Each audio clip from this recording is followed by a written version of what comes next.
Gogi is wrong, I don't want to be right. What would Socrates say to that? It tickles my fancy. Oh, Okay. Goosies. I don't have hair. Oof. You got Marcos. That's not right. Yeah, That's true. You do got me. Get over here, Marcus. Let me look at you. They don't want it. Tobin and Leroy, ready to deploy. Had to hit it with a little journalism, but that was a decoy. Better have about me, boy. Okay, Leroy and Tobin, hold to the show, man. Still in the sauce with the show, and till then his half moon open. Sometimes go taste like a snowman. No proof, I'm a lie about a motor. No proof, like I always wanted him. I never hated him. I never traded him. And if I did, I never ever traded him. You know what is a star? Like another city, the driver's like Florida. Wish I could large, so many more. 10 in the more, never a bar. Hey, 10 in the more, 2 to the P. Nothing to you, but it's something to me. Handsome as ever and cute as can be. You can watch us on YouTube with view for free. Ay. This one time for the Twitch. This one time for the text. This one time for the phone line. Whole time, what they gonna do next? You know, I just wish you guys would stop the quibbling. Morning, everybody. How you feeling this morning, Leroy? Feeling pretty good. My school's on the heater. They are on a heater. Well, I mean, basketball's on a heater. Football had a tough year. Football had a tough year. Hockey went to the hockey. Went to the Frozen Four. The women's basketball team went to the Elite Eight. Yeah, that seems like a pretty good football team. Not so much. What if I told you before the year, Indiana was going to win the football championship and Michigan was going to win the basketball championship? I feel like Indiana's been a thing in basketball for a while, though. They haven't done. They haven't really been a thing, other than offering us Khalil Ware and Victor Oladipo. Like, I think the last time they were any good was with Victor Oladipo. Yeah, Tom Crean. They had Mike Woodson. I know they hated his ass while he was there. Right. But 37 years. Yeah, it's been a while. Did you enjoy? Did you get the Goosies last night? Did you stay up for the whole thing? It was late. I did for this reason. It was the first time in a long time. I probably watched 20 Michigan games where they didn't just dominate shooting the ball. The 3 losses they had, they shot the ball like that, like last night from 3. And so I was always wondering, could Michigan win a game that was being played the way Connecticut wanted it to be played? And they did. And so that is the best example of the best team in the country, is that we beat people this way, but if we have to, we can win playing your style of basketball. Well, happy for you. Good for you. Happy for Dusty May. That's a cool story. Dusty May is the Portal Championship. One of the best doing it. Yeah, it is what it is. That's how people do it these days. I don't care. What's the difference between that and getting an awesome true freshman? Like, however you do it, you do it. What's the difference? And this is what, especially in basketball, what's the difference in having 5-1 and dones and having a whole team of transfer portal guys? No, nothing to me. Right. Who cares? Because you're going to have 2 guys that went to college for 4 years that are going to get drafted in the first round. And that kid from, where's he from? He's Latino. Mara. Don't ask me about your players. I'm trying to think of where he's from. Columbia, I think. He was, holy smokes, like 7'2", built like a windsock. Michigan wins yesterday. Get to our headlines here. Good morning, Brittney, by the way. How are you? Good morning. I'm good. Did you watch any of the national championship yesterday? I got the tail end of it because I had to work the Marlins last night. So that was a fast game. I thought they didn't have a national championship on the radio. I thought they would. Yeah, well, Marlins were on FM yesterday. And AM. Yeah. They were on both. They were on both. Yeah. So sorry about that. That's all right. Headlines brought to you by Doral Hyundai. You always pay less with your price. Seat to at Doral Hyundai. Visit them at Doral Hyundai or DoralHyundai.com. But yes, Michigan wins 69-63 to take the national championship. So congrats to the Michigan Wolverines. I'm sure Leroy in his group chat with Stephen Ross yesterday, very happy. How was Mr. Ross yesterday? Was he excited? I know you were in that group chat. I would say as the largest contributor to the University of Michigan, he was probably elated. I would imagine so. Congratulations to Dusty May. Schmieden says, Dusty May, your next Miami Heat coach. You'll see. His son is in the video room. Did you know that? No, I did not. His son is in the video room. Wow, Dusty May's not that old. Yeah. Is it his son or his nephew, Brittney? It's his son, right? It's his son. Yeah, it's his son. Yeah. Wow. Yeah, his son. Is Dusty May early 40s? Dusty May. He's 49. Whoa. Yeah, well, and so in 10 years, my daughter will be, what, 24? So my daughter's 18. Yeah, so that's plenty enough. My daughter's 18. You're accusing Dusty May of early horniness. No, I'm just saying. Seems like you are, dude. He looks younger than 49. Pretty good for a coach because coaches usually. How old is Hurley? Hurley's younger than Dusty May. And Hurley is. He is 53 years old. Oh, samesies. Yeah. He looks miserable though. He did. I mean, all I saw on the sidelines is him dropping F-bombs. Every other word. I'm like, I saw him this morning, very complimentary of the refs, though. That was nice. He's like, if those guys reffed every game of my life, I would be happy. I was like, oh, that's a long way from headbutting somebody. Calm down. You know what? It's one thing to be an intense coach, which he is. Mm-hmm. But think about how Aaron, the Connecticut coach, Ariema? Yeah, bum. How he went about their loss and how Hurley went about it, even though they're both extremely intense guys.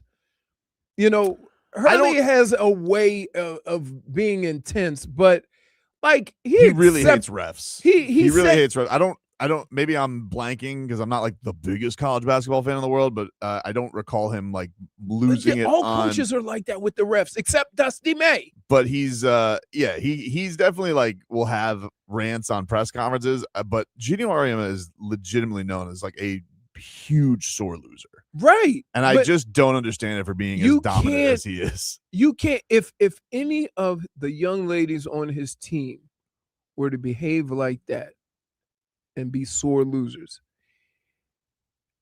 the university and him will both say something.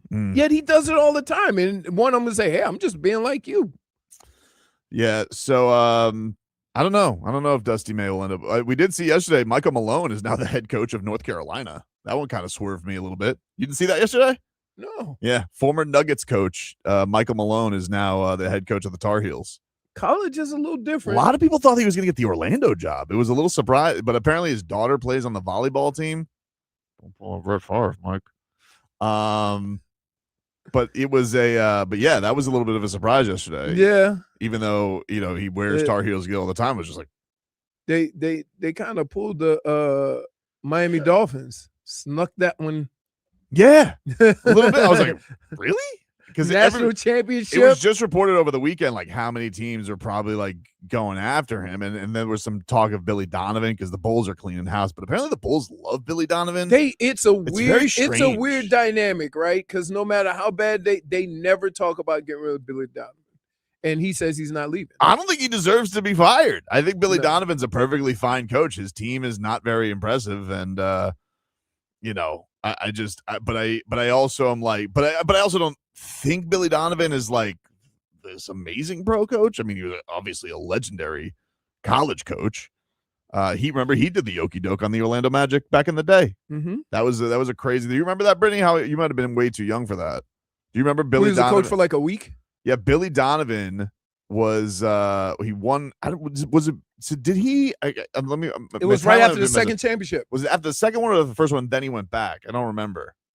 I think it was after. I think it was after the second one. So he won 2 championships. Joakim Noah, like that whole Al Horford, all those guys, and then he takes the Magic job, and then just says never mind, and then goes back to Florida.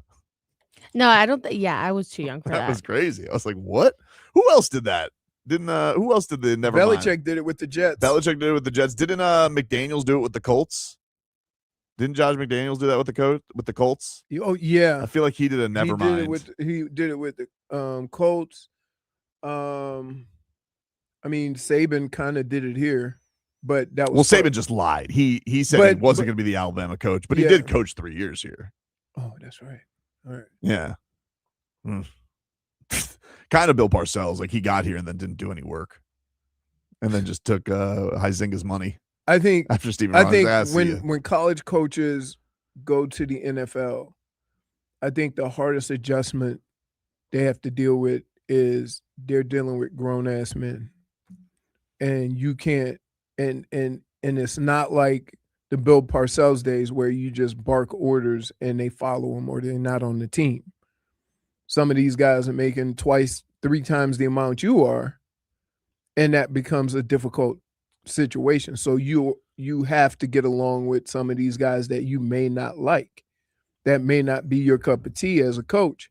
And I think when these college coaches go to the NFL, that's how they lose, the locker room. Billy Donovan seems to be doing an excellent job at just the coaching of men, right? But I would say it's easier in basketball, right? You think that it's easier to make transfer? that it's easier to make that transition from college to the NBA in basketball than it is in football. It depends. Like Brad Stevens obviously was great at it, but John Beilein, he was terrible at it. Yes. Oh yeah. Because here's the deal. Once you when you are a coach in college, you're the big man on campus. Yeah. When you go to the NBA, nobody gives a rat's ass. Right. Exactly. I think honestly, it's going to be funny because and the Heat are in this interesting position with Spo, right? I know obviously everybody's a little down on the team, and rightfully so. They're not where they're supposed to be, but everybody still regards Spo as one of the greats. Even as frustrated as we get with him, I don't think how many more, because Doc Rivers just got in the Hall of Fame, but he's once this he's going to get fired in a week from Milwaukee for sure. There's we're going to get into this Shams piece that he dropped today because Shams just cannot stop reporting about Giannis. You know for sure that Shams has had a text thread with Giannis, and he's just furious with him that this hasn't happened because he's just been waiting on this for a year. Same thing happened with the Jimmy Butler thing. But Doc Rivers is for sure getting fired. The type of details on this about the team quitting on him is insane. But I think it's Spo, Steve Kerr might not be back with the Warriors this year. And once once Spo goes, I think Missoula's definitely getting a lot of respect, but I don't know how many guys are going to be held in that regard in coaching, because look at all the champions recently. They all get basically bounced in 2 years. Right. Vogel, Budenholzer, Malone, the championship, there is no ring protection anymore in the NBA. Well, but here's the difference. All those situations, this is a homegrown situation. So maybe the patience and tolerance level is a little bit greater than in other places. Oh, yeah. Because sure. I would. He plays by different rules. If this situation were in Milwaukee, or if this situation were in any other place, I think not only the players, the organization would be like, what are we doing? Right. Right. But here, it's almost like just do you. Yeah. And for people, I know we've kicked around the going upstairs thing for Spo, and people said, oh, is he ever going to pull a Brad Stevens? How can you do that if you're going to be Team USA head coach? I just don't see that making sense. Right. You can't come from upstairs and then go coach. I mean, I guess you could, but it seems a little strange. I think one of the reasons why it needs to be an active coach is because you're seeing all the talent on a daily basis. Mm-hmm. You're preparing games by preparing against the talent. So you know what players are going to be able to contribute to that USA team. If you're not in the daily grind, then how are you going to be able to make these selections? You ain't watching that much film if you're upstairs. Yeah, he was hired by the Orlando Magic, Billy Donovan, in 2007, had an intro press conference, according to Wikipedia, Followed an emotional farewell press conference in Gainesville later that day. The next morning, Donovan began having second thoughts about his decision and informed Jeremy Foley and the Magic front office that he changed his mind about leaving Florida. After failing to convince Donovan to change teams, the Magic reached an agreement with Donovan, releasing him from his contract, thereby freeing him up to go coach the Florida Gators. And then he wouldn't get another job until, I guess, 2015. So he would coach them for another 8 years, and then he went to the pros. So, but he's not leaving the Bulls. No. Take a break here on the program. Lots to get into. The Dolphins are in the building. The Marlins, they dropped one last night. Annoyed by a 2-0 stinker. It wasn't just a. No, I think you could say a stinker. I mean, they had 3 hits. I mean, like that's not impressive. It was a lot of whiffing. Yeah, and just some of the decisions are just flabbergasting to me. You know, I mean, that I would say this. That's almost with that pitching. That's almost a game you got to win. You don't get a right. Yeah, no, that's a frustrating. He had 2 bad pitches. Yep. Right. And they probably left him in an inning too late anyway. Like you probably. No, I mean, he only had 80 pitches though. That's like what you're not pulling a pitcher in 8th inning at 80 pitches. Well, all right, we'll get into it. We'll take a break. More to come here on the show. We're back after this.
All right, welcome back, everybody.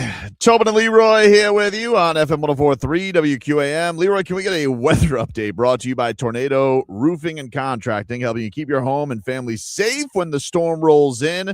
Visit tornadoroofing.com for your free roof and window estimate. It's raining Reese's. This guy is not acting mature with all the candy he's eating. Dude, day after sale is awesome. Okay.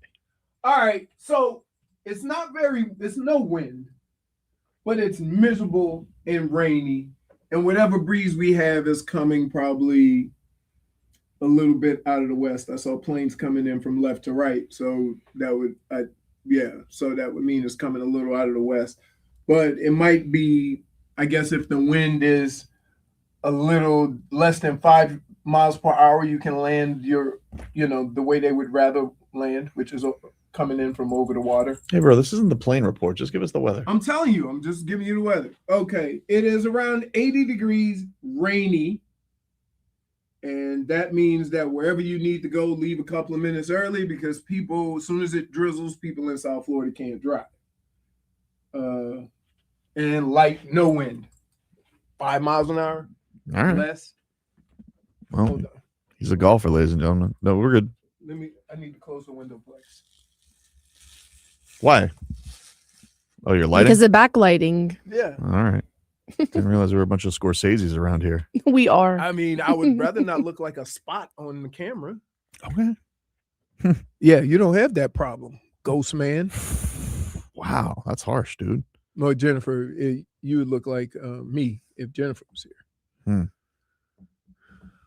She's quite pale. Yes. Mm-hmm. Tangibles. Yes. Wait.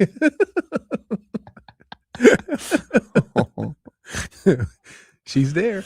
Yeah, she's back. Upset. She's lashing out. He's lashing out. Yep. -1. Oh, wow. The Heat's back on the hardwood tonight. They take on the Toronto Raptors at 7:30. We got triple header today. For intangible criticism. Coverage on FM 104.3 begins at 6:15 with preheat. The Panthers, they play the Montreal Canadiens tonight at 7 o'clock. Panthers just wrapping things up, playing a little hockey. I'm not even mad at them, though. You know what? Season was still enjoyable. It wasn't their best version, but there's a legitimate reason as You to found why. the season enjoyable? A lot of tight, I've gone to 2 games. I was on the edge of my seat for both games, right? And I watched most of the games, and there were some games that were just they give up 3-4 goals in a period. It's That's just the very injuries that were right. painful. It just felt like every game somebody was going out for 4 weeks. I know when they got to that 4th line, I didn't recognize anybody Yeah. for half the year. Yeah. And I didn't enjoy the trade deadline, and it scared the hell out of me. I didn't enjoy that at all Why? because I was nervous. Nervous what? Remember, he was scared about I Bob. didn't want leaving. Bob getting But traded. here's the thing.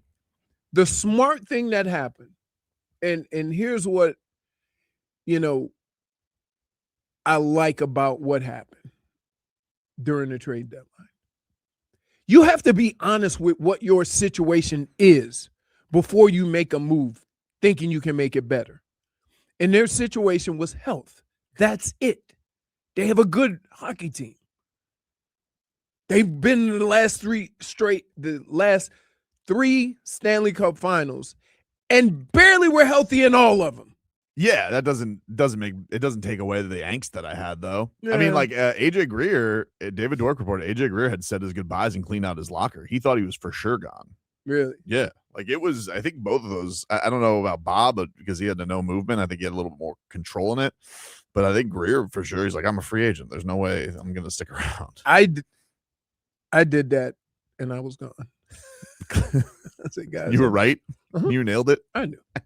You kind of, so as a player, when you know what your role has been the last 4 years, and then that role kind of changes, right? Then you kind of get an idea.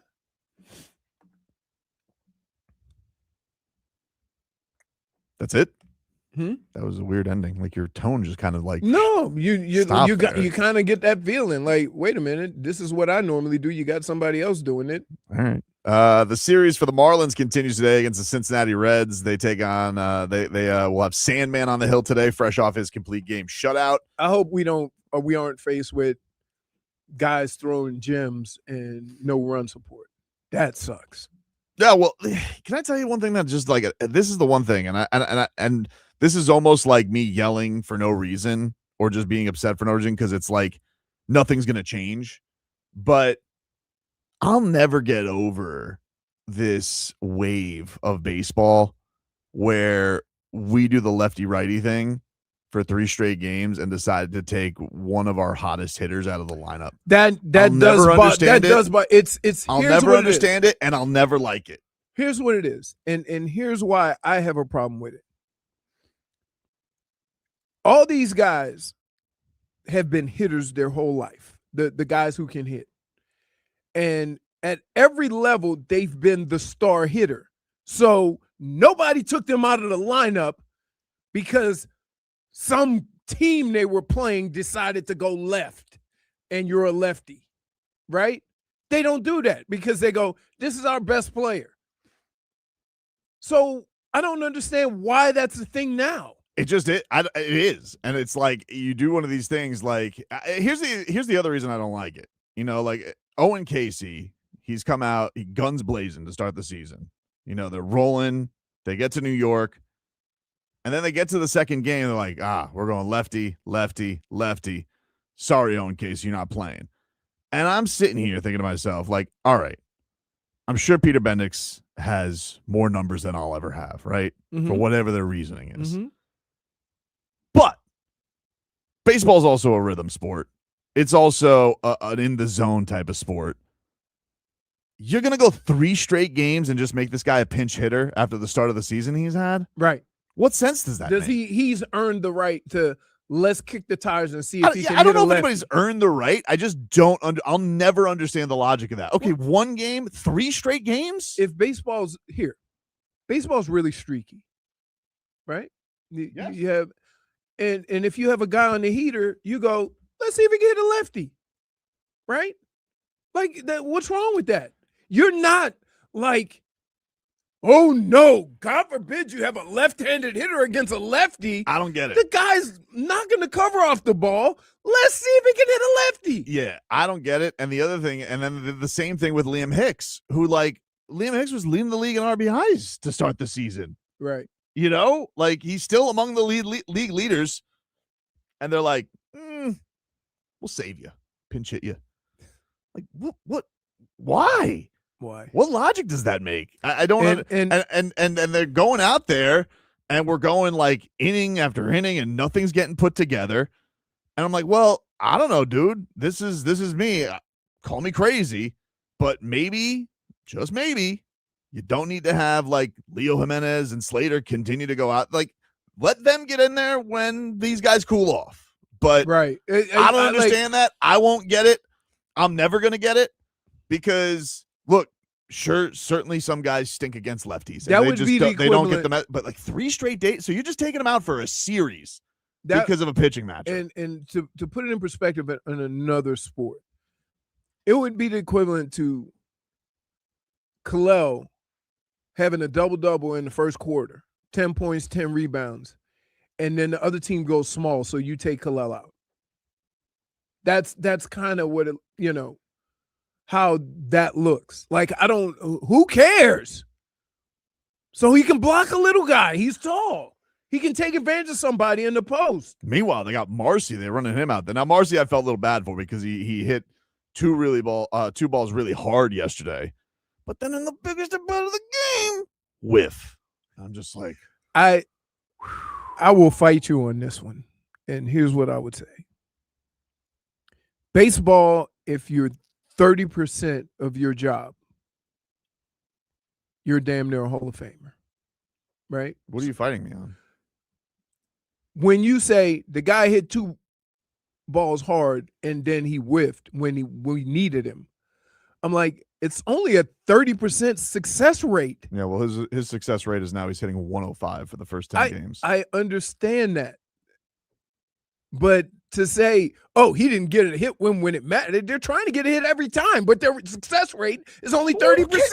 Who cares? Like, I don't really stop sitting this Peter Pan song and dance that you're giving me. What do you mean? You're sitting here. They're not taking him out of the lineup. When does he get a day off to clear his head?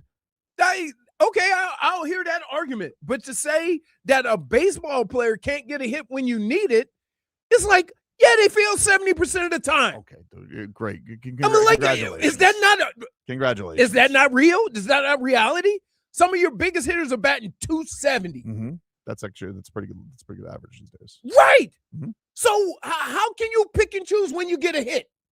I don't know. He doesn't get a hit ever. But he doesn't pick and choose anything. He never gets a hit. He hit the ball really hard, and then you said, but then when we needed him to hit it, he hit the ball hard. He got out. Doesn't help me. I would feel this way different if one of them dropped. Okay. They're not dropping. Yeah, that's true. He's in a funk. And then Augustine Ramirez, also with him. Now, listen, he almost hit the ball out of the park yesterday. I got to tell you, this ballpark, too big.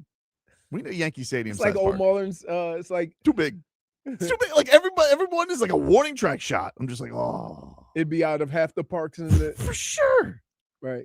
For sure. Meanwhile, Fon sent me a picture from a Giants game. He went to a That's San a great Francisco park. Giants game. That's a great park. And it was a 1:00 game, I want to say, yesterday. Mm-hmm. Or was it Sunday?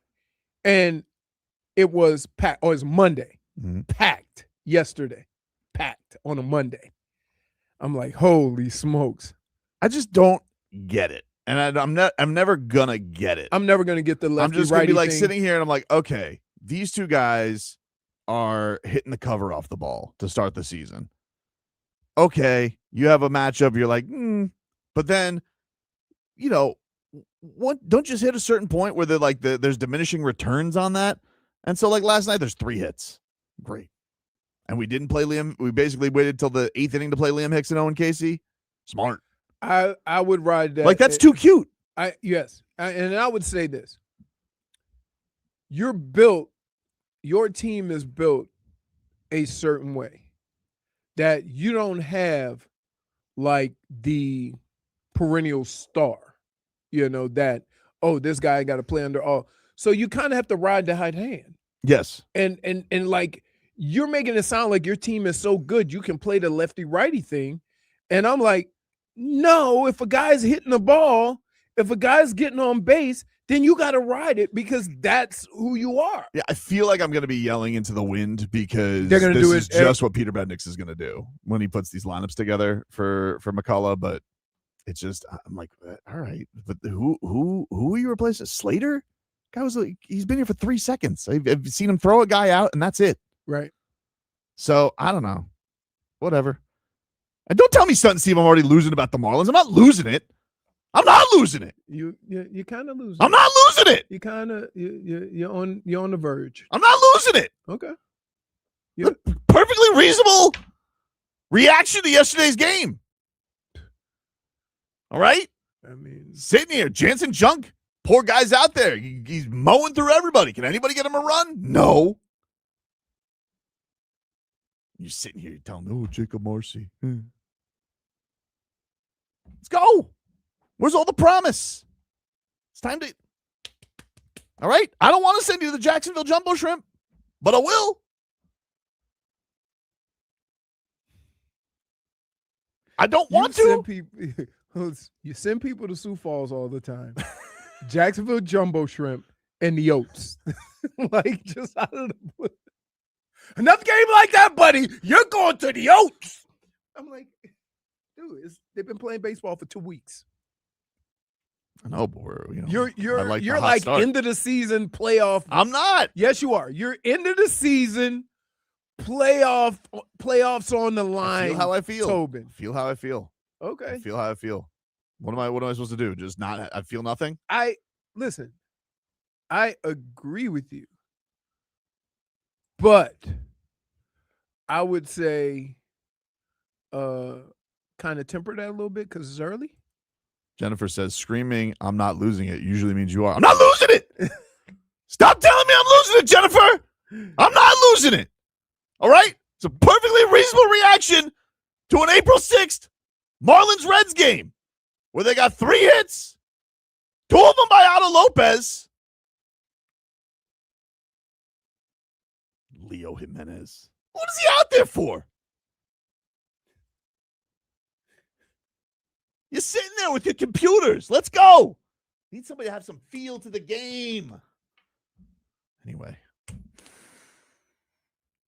You think maybe they're waiting? For what? Because it could possibly get to a point where he realizes this isn't working and he stops doing it and just put his hitters out there, whether it's lefty or righty. Does that make any sense? But No. because it's early in the year, he's playing the lefty-righty thing. They're run by AI over there. That's what they're doing. And I just got to have to live with it. That's how it is. I listen, it's situations like this which makes me hate analytics. It happens in football too, right? Like, if your team is terrible at short yardage, if analytics tells you to go for it, as the coach, you got to know. But they never. Just ride it a little bit. I don't understand it. It's just, what? Oh, this is the day. We'll have a righty platoon guy go out there. That'll do it better than A righty platoon guy. All right, cool. Great call, dude. Yeah. Anyway, I'm not losing it. I got you. I'm not. Brittney, don't look at me like that. I got to tell you. I'm not losing it. You're losing. I'm not losing it. No, You're losing it. listen. It's hard to continue to lose something that you've already lost. So you have lost.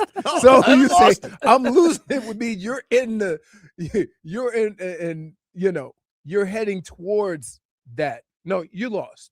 So like, yeah, losing, no, you're done. You lost. You are way too intense for second week of the season, third week. We get some runs for Sandman today. Oh boy. Where are you looking? I don't know. They're that way, right? He never They're up knows. north. They're back there. No, they're No, they're at to home? they're to the back. Are they Yeah. at home? Yeah. Oh, okay. Yeah, they're They're home. over there. Take a break. Back after this.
This guy No. needs serious help.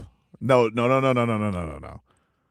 Leroy Horde right now is eating Reese's Easter eggs because it's post-Easter, so we got them on the cheapskis. Yeah. Where'd you get that bag of Easter eggs?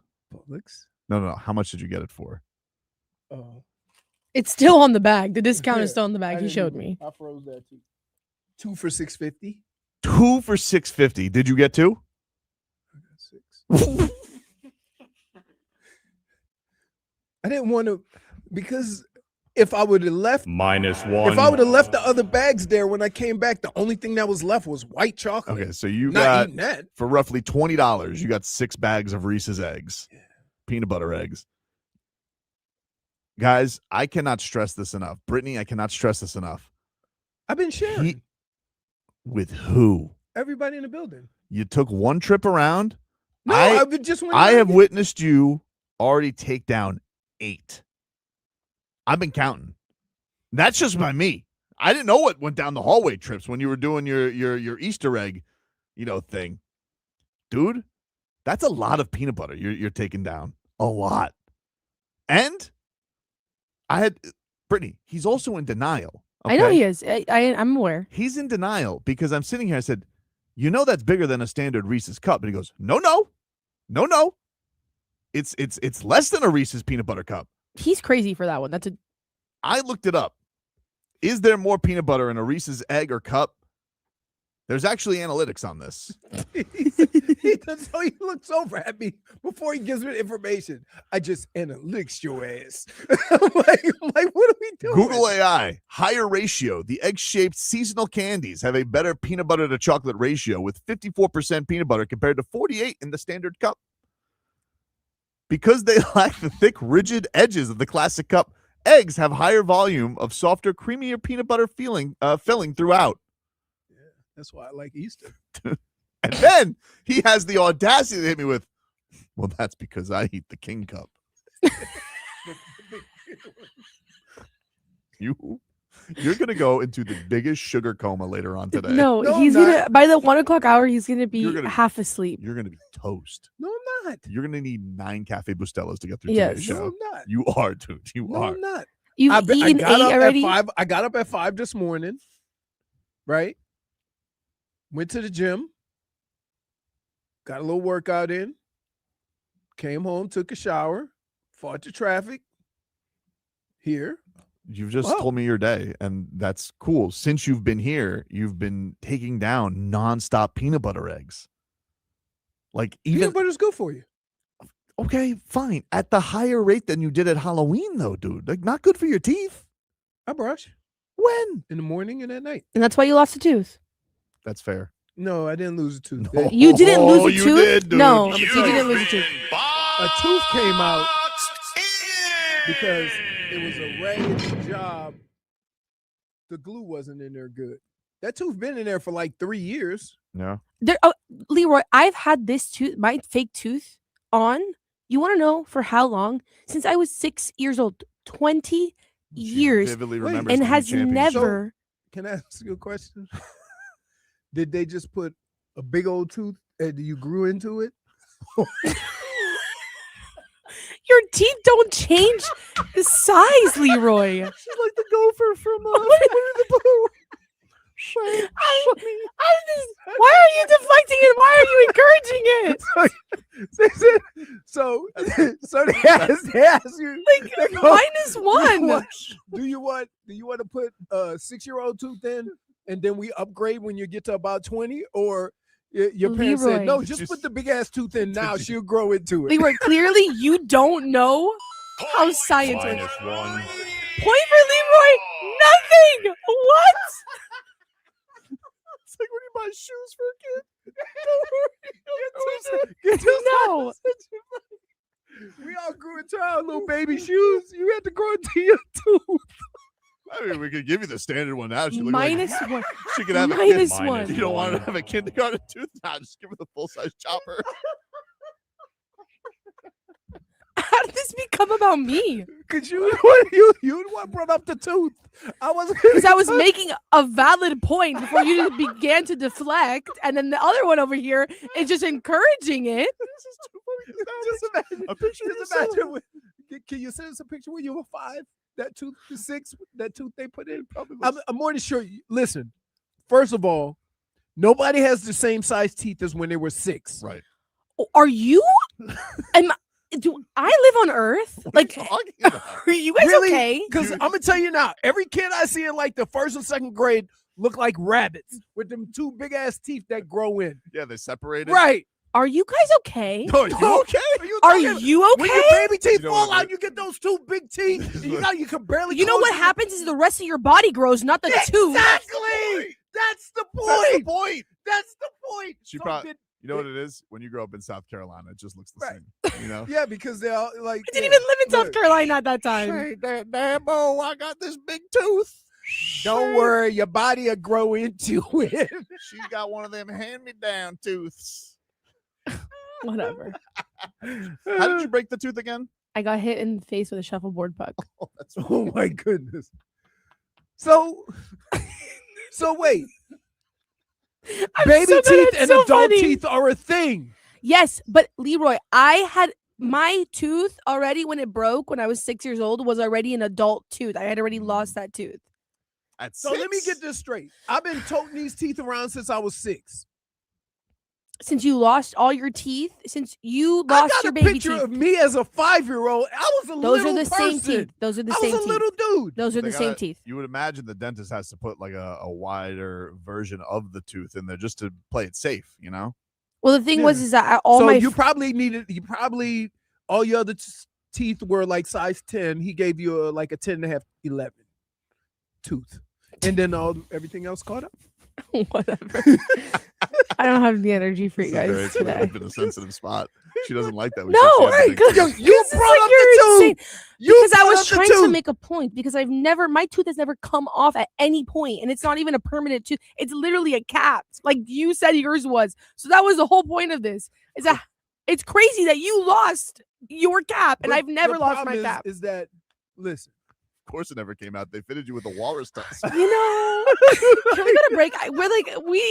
We're overtime.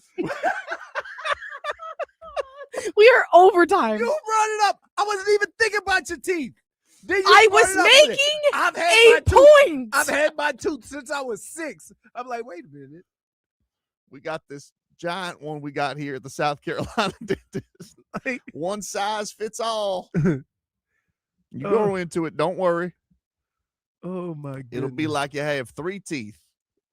Big Tooth Brittney is what they called her. Like I'm telling you, there's no. So I'm confused by this. Hmm? You're saying that I'm 57 years old right now. That I got the same size teeth as when I was 6. Well, when you How would that look in a little 6? Look at all these teeth. How would this look in a 6-year-old's mouth? You He have a wouldn't be picture? able to close his mouth. do you have pictures of yourself when Hold you on. were 6 years old? Yes. Hold on. All right, we'll have to research that. I'm fine. I'm telling you, there ain't no way. We'll take a break. Back after this.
Welcome back, everybody.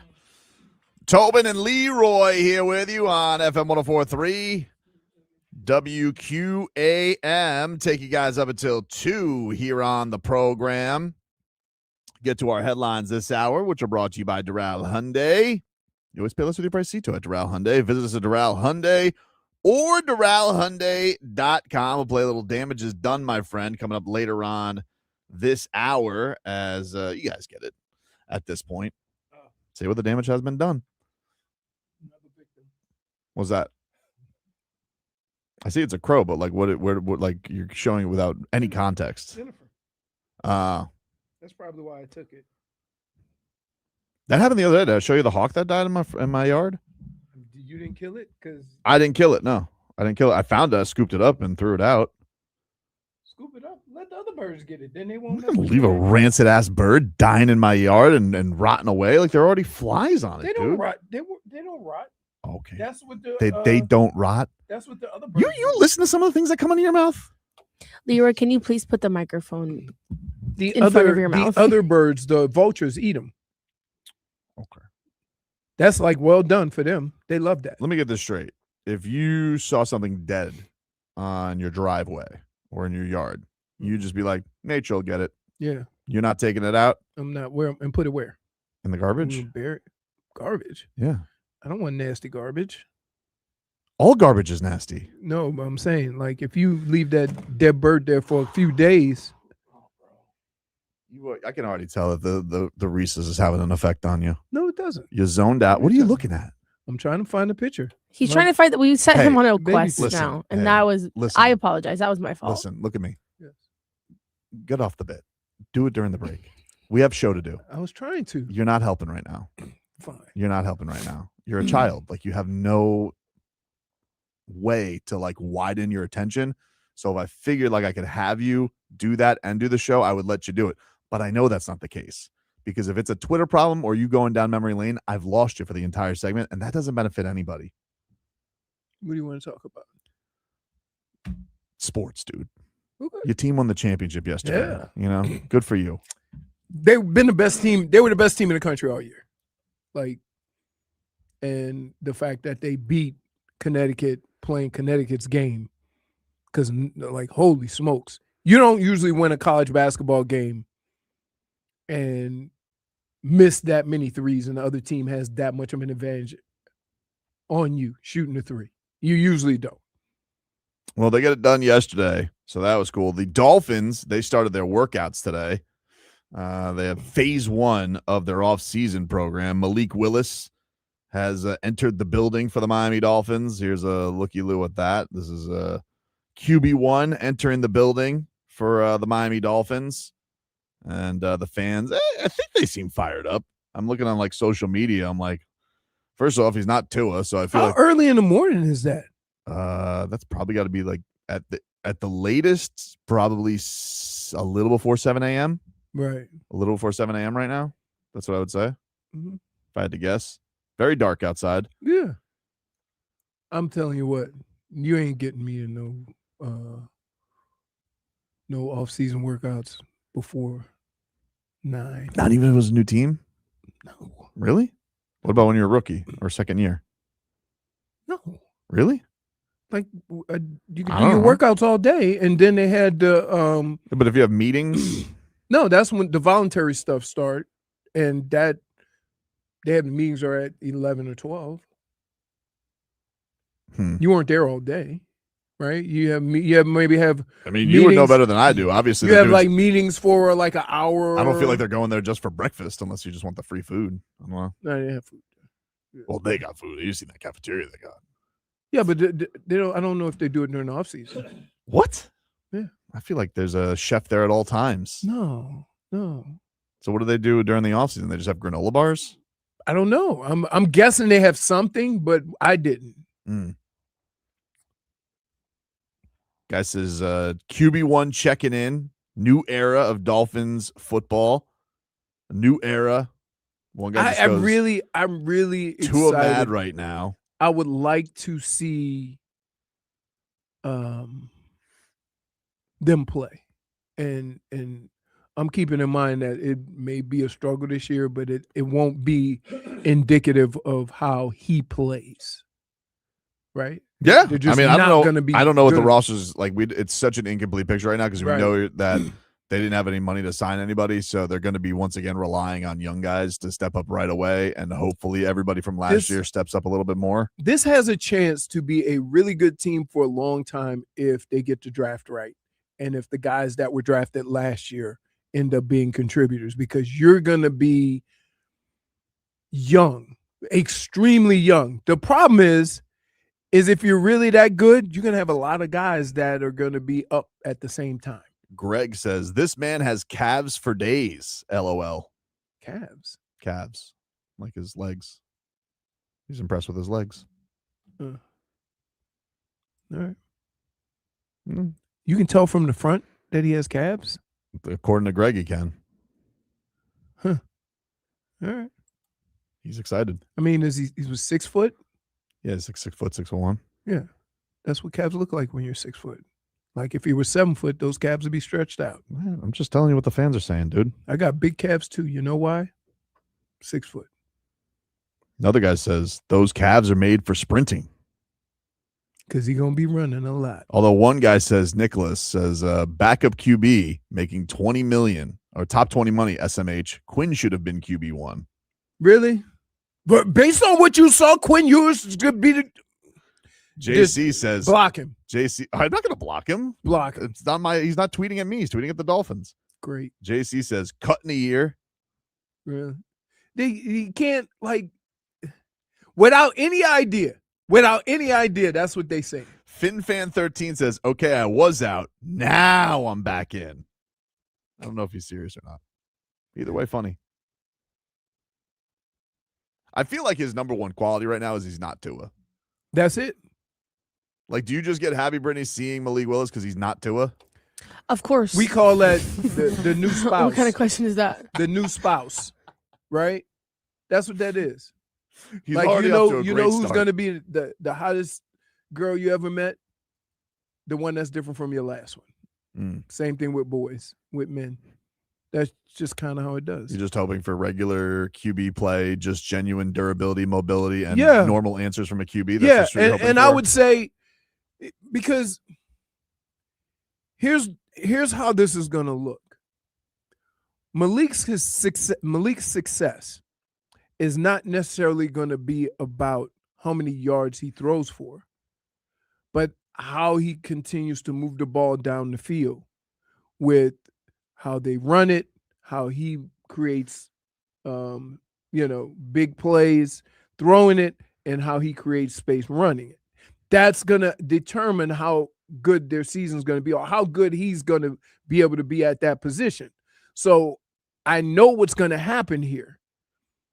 We're going to come in on a Monday, and the Dolphins may or may not win, and it's going to be like Malik had 200 yards passing and 50 yards rushing. And everybody said $20 million for 200 yards. And you got to put it in context because the circumstances and the situations that he's able to I think it's have success in. He's not a rookie either. Like, Right. I think that's the thing is right now, all these guys' best quality, and it goes across the board. Sullivan's best quality, he's not Chris Greer. Hafley's best quality is not Mike McDaniel, and this guy's not Tua. Right. So, like, they're already starting up here with a lot of fans because of how bad everybody was on them being on the way out. So that's a good place to start. But then it does actually have to come down to, all right, what have they done and what are they building? Because everybody likes everything they're saying. Everybody is lapping up everything that they're saying. They're like, this is so much. This is revolutionary. New car smell. New car smell. And so I don't know what the time is to say that it's fair to grade the guys, because that's gonna probably be dictated during the season of like where they're at, what they look like. I do think the Malik Willis thing gets some judgment because of the knowledge they had of him coming in. Like, it can't just be, he gets a mulligan. No, I'm not. No. Look, he can still play quarterback the right way and make the right plays and all that, and they not have success. Right? So what I'm saying is that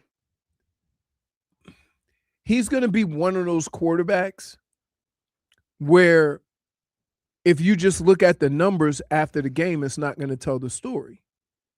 It may or may not. He might run for 80 yards and throw for 170 yards, and they dominate that game. But it's the combination of when he does that and how he does it that is going to help this team be successful.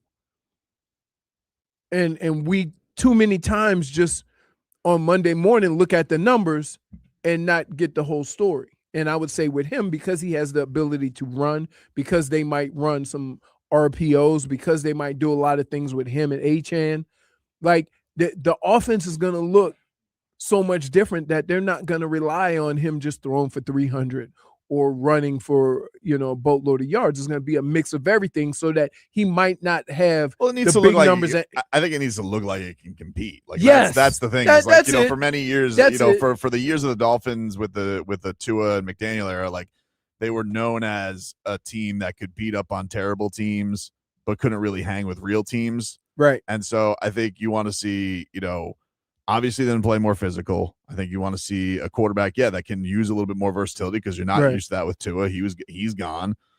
His arm is renowned. I don't know what kind of weapons he's going to have to throw down the field because right now it's just like Tutu Atwell. That's the other thing. I think here's what I think that when it's all said and done, you're gonna have Tutu Atwell, and he's gonna look like Ice Trey. Trey Young? Yeah. Why? Because the other two wide receivers are gonna be huge. Yeah, they'll at least add some size, I would think. Like, but they still also have Malik Washington. Like he's not tall. But that's slot guys. Yeah. But so that'll be fine. Like I don't know. The only team that I know that used to do that is Sean Payton. Sean Payton put his star receiver inside when he was in New Orleans. Every time. His best receiver played in the slot for whatever reason. So, but most people take and put their guys outside and then have a slot guy who's little, who can make plays and, and do stuff. I think everybody's just excited to move on. I think that's the thing is like you see this and there's obviously the people who are going to be uber skeptical about everything just because they're super scarred from all their Dolphins wounds. And I understand that. I think that's honestly, I don't really judge anybody like that, but people are just thirsting for this to get going because it's just been so long since they've won a playoff game. Hard to believe Ross hired cheap novice head coach and GM again. There you go. Like, you have no But idea. we said that coming in, like we said, part of the thing was like one of the reasons we all thought it was going to be Harbaugh is because we thought he always goes with the first timer. Right. Right. I think the thing with this is one, the problem the Dolphins were in that they weren't going to get anybody with experience. And I don't know, like who were the guys who got experience this year? It was Saleh, Harbaugh, McCarthy. Am I missing anybody with experience that got a job? You want Robert Saleh to come? I'm not saying that I want them. I'm just saying about the options that were out there with experience. Right. And the big thing is you were coming into a situation, the Dolphins were not going to attract any coach with credentials. Tomlin. That's going to have to go through this. That's going to have to go through this because they're going to want to go right to their next stop and be ready to rock. Right. So you weren't going to get anybody. The appeal of this, even though it's like there's not a lot of substance to it right now, but it is different, is you're hopeful that these guys are all on the same page. Because too many times it's been the coach gets fired, the GM's still around, the coach sticks around, they hire another GM. Like that happened with Philbin, where they couldn't get a good GM candidate because they were like, "You want me to go link myself to Joe Philbin?" And Tannenbaum was here with Gase. I mean, that's the bum duo of all bum duos. Two boobs. I mean, honestly, they should be performing at the Cheetah together. What? Now coming to the stage, two boobs, Gase and Tannenbaum. For making it weird. I'll take my -1. I don't care. It was worth it for me. You think you stuck that landing? -1. I'm actually kind of proud of it. I don't know. The Russian judge gave you a 2. Not funny. Funny, man. Stop with the joke. So the only appeal here is that these guys are on the same page. That's the big thing. That here. it does seem like, Even if they're not experienced. Here's what it seems like. It seems like for the first time in a long time, you believe that everybody's on the same page instead of everybody telling you that they're on the same page. Yes. And so that's a good start. The mess they got to deal with the cap and all that stuff. It's almost like you kind of feel like maybe you wanted somebody with more experience to maneuver through this, but maybe what you need is new guys who come here with a new attitude and a new frame of thought and rip the Band-Aid off, like you say. Right. So here's the problem.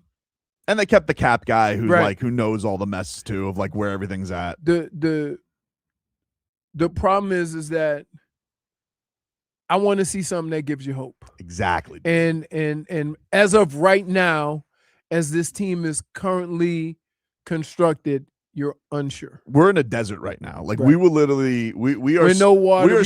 We're so easily like, oh, Malik. You do that for everybody. I know.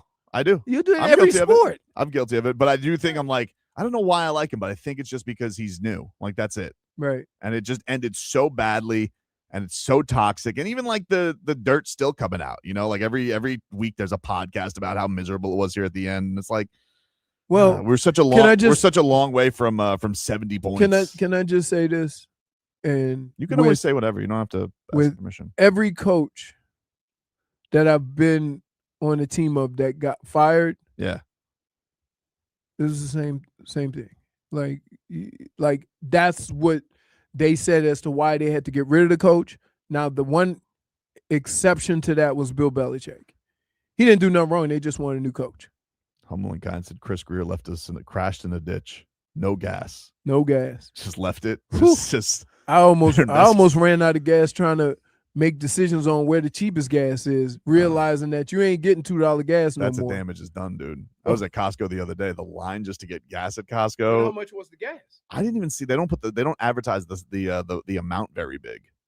Because I know down here by here, mm-hmm. This is the cheapest gas everywhere I go. Right?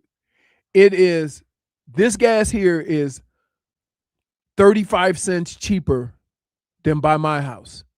And it's $3.83. So it's like $4.29. Like, so I was running out of gas. I had to do a gas and go. Like I was pit stopping. 20, that'd get me down to the good gas. Cat for Life says, get a smart bike. I saw somebody on a Vespa and I'm like, can I just tell you, look, let me put this out there. When you say, I'm biking to the gym, I'm going to the beach and bike, you are giving the thought that you are going for exercise. If your bike pedals itself, mm-hmm. Don't come to me saying you went on a bike ride. I don't think that's what he's doing, though. I think he's just basing that on travel, not exercise. Those do look fun, though. Electric bikes do look fun. No, they don't. Yeah, they kind of do. Your ass need to pedal. Fine. I'll take that. But I will say, I saw a guy ride by on a Vespa. I knew I couldn't ride that. What about the little electric scooters? Oh, man, those are dangerous. Standing? Yeah, those are dangerous. Not doing that. Yeah. I tried biking, but then, like I told you, my back. Yeah, you had to hitchhike. No, you did. My back started bothering me. Right? You had to hitchhike, dude. Yeah, you popped a tire. I got a flat. Sitting here with your thumb out like an idiot. No, I passed the park. A guy was putting his bike in the back of his truck, and I said, "Hey, could I get a ride?" What'd you do? We'll give takes for a ride? No, I said, "Could I get a ride?" You went in the car with a stranger? There's a truck. I needed to get it makes it better? I need to get home. Where are y'all headed? That's terrifying. Why? Because that's scary. The fact that he gave me a ride, like, yeah. What if he killed you? How? I don't know. What do you mean, how? Gun? What do you mean? A bevy of how? weapons? and then you Booby showed him traps? where you lived. You showed him where you You lived. can't get in my. Oh, you bro. can't get in where You he lives. can't get in. You Oh, can't. okay. I mean, Dude, it's like unless you're a ninja. Man, I'm telling you, it's like Like I've tried to get into Leroy's house. I'm like, and they're like, mm-mm. What do you mean? I'm here for the Super Bowl. yeah, they don't like. Take a Put break. it this way: if I don't have my little card to get in, I have to bring myself in. Yeah. Right? They go, "Who you going to see?" I'm like, "The name on the driver's license, jackass." Take a break. Back after this.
Welcome back, everybody. Welcome back. Tobin and Leroy here with you on FM 104.3 WQAM.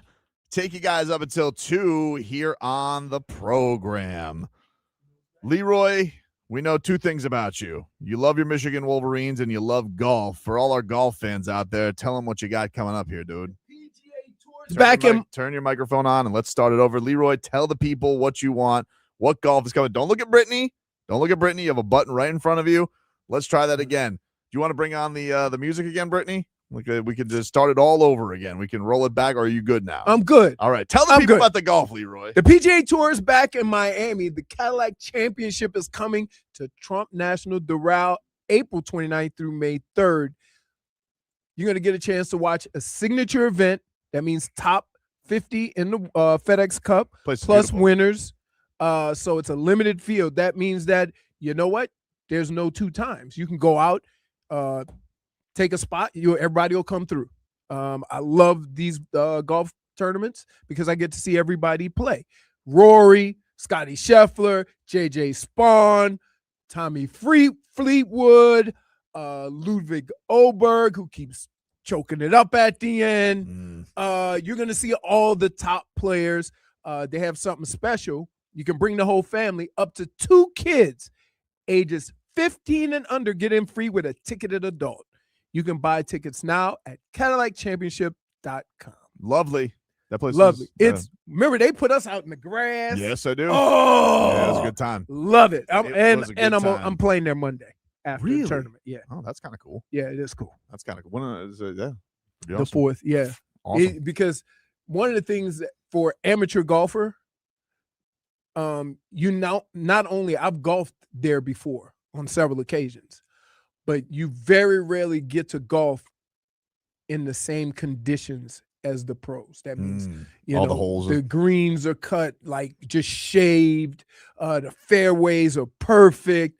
Like every time I get an opportunity to play in one of those, those fancy golf courses that have those conditions, it's awesome.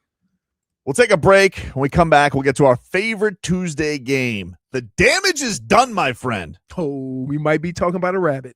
Next.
All right, welcome back, everybody.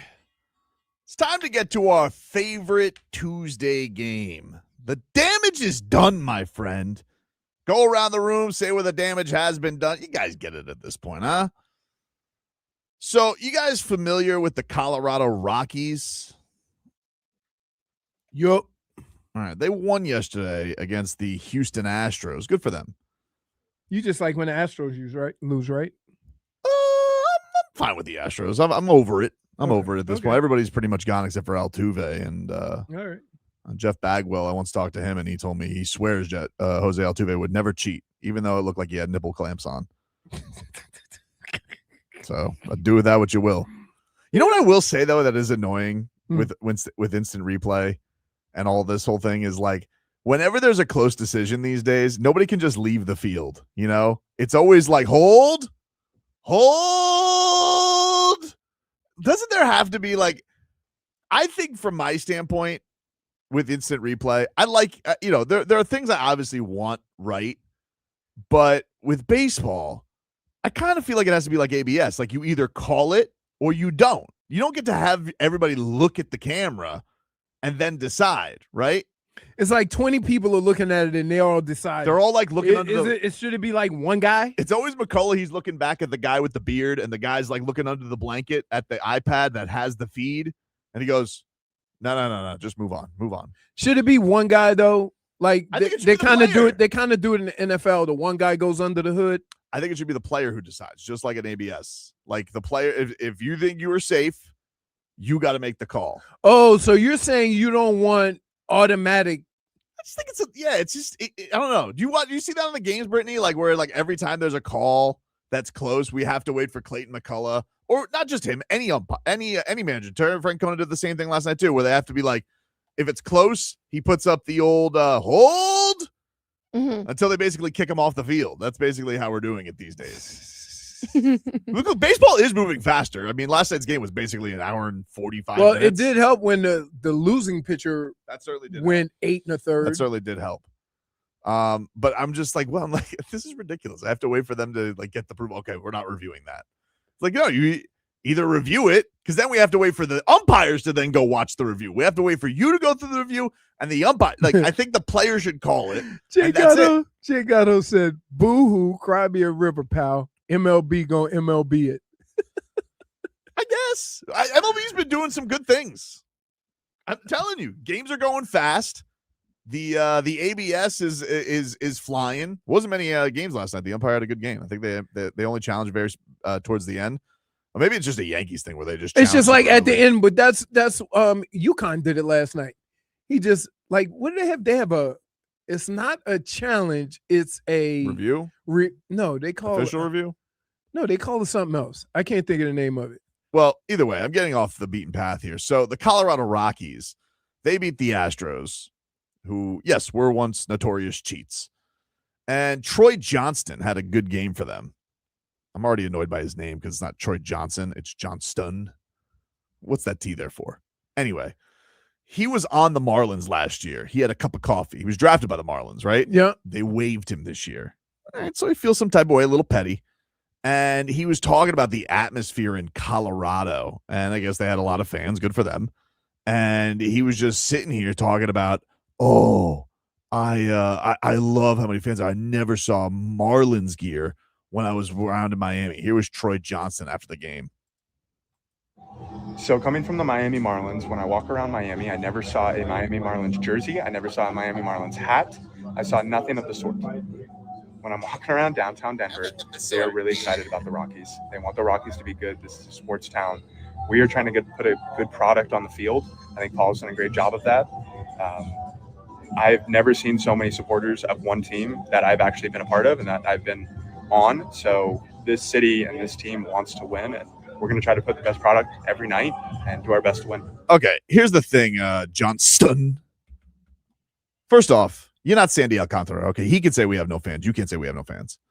Second of all, you were a jumbo shrimp longer than you were a Marlin. Like, So wait, he's in Colorado now. yeah, he's in Colorado. He had a good game yesterday. And And so he's just talking about the atmosphere. now they want to talk to him. But he just wants to hit us with a stray. It had nothing. The game had nothing to do with the Marlins. Because you want to know when it had something to do with the Marlins? You want to know what happened to Troy Johnston, Leroy? He got swept, dude. He got swept a week ago. So what the holy hell is he talking about when he's talking about, oh, there's no fans? Hey, dude, why don't you talk about the business and task at hand, which is in the baseball games against the Marlins, you couldn't win a damn game, and you're worried about the fans in the stands? Maybe that's why you couldn't hack it down here in Miami, dude, for your, cup of coffee 2 months. Was barely even a little espresso cup down with the fish. Mind your P's and Q's, dude. Who the hell are you? I mean, in all my time, I've been, dude, you're a 28-year-old rookie. What are we talking about here? All my time I've been with the team. You've been with the team for 3 seconds. You're more of a Beloit snapper than you are a Colorado Rocky. You've been a Rocky for 3 seconds. How long I've been here? What the hell is he talking about? It's weird because, when I went to Minnesota, they asked me a lot of questions about, moving. Everybody wanted to know what it was like moving to Baltimore or whatever. And I never had anything bad to say about any situation. The fans are great here. The fans are great. I'm yeah, why take a shot? Why take a shot? And also, hey, and you need to be better. not for nothing. Talk to me in August how the Rockies are doing, and then we can be there, okay? Because everybody, all they were saying, you had the longest odds to win the World Series, longer than the Marlins. They swept your ass, and yet still on your mind. Okay, maybe a little petty because you got waived. Okay, maybe that's still on your mind. Would you would be that way? I don't know. Hard to say. But you know what? I'll tell you what I wouldn't say. I wouldn't take fan shots after I got my ass dusted by the fish just a week ago. Yeah. And he also said any of the sort. Dave South is right. Once you say any of sort, what the hell does that mean? Who talks like that? So coming from the Miami Marlins, when I walk around Miami, I never saw a Miami Marlins jersey. I never saw a Miami Marlins hat. I saw nothing of the sort. I saw nothing of the sort. What do you have, a kerchief? You celebrate tea time, dude? Any of the sort. He does sound like a pompous ass. He sounds like a pompous ass. And you want to know why, Leroy? Because his last name is Johnston, not Johnson, like a normal person. You pompous ass. Damage is done, my friend. Anything of this sort. Yeah, it's probably because you spent most of your time in Jacksonville, dude. I don't think the Jupiter Hammerheads merch is flying off the teams I've been a part of. You've been a Rocky for 3 seconds. Wait, so they probably thought he was highfalutin with the jumbo shrimp. Look at this guy. Anyway, what do you got for damages done? So my damage is done.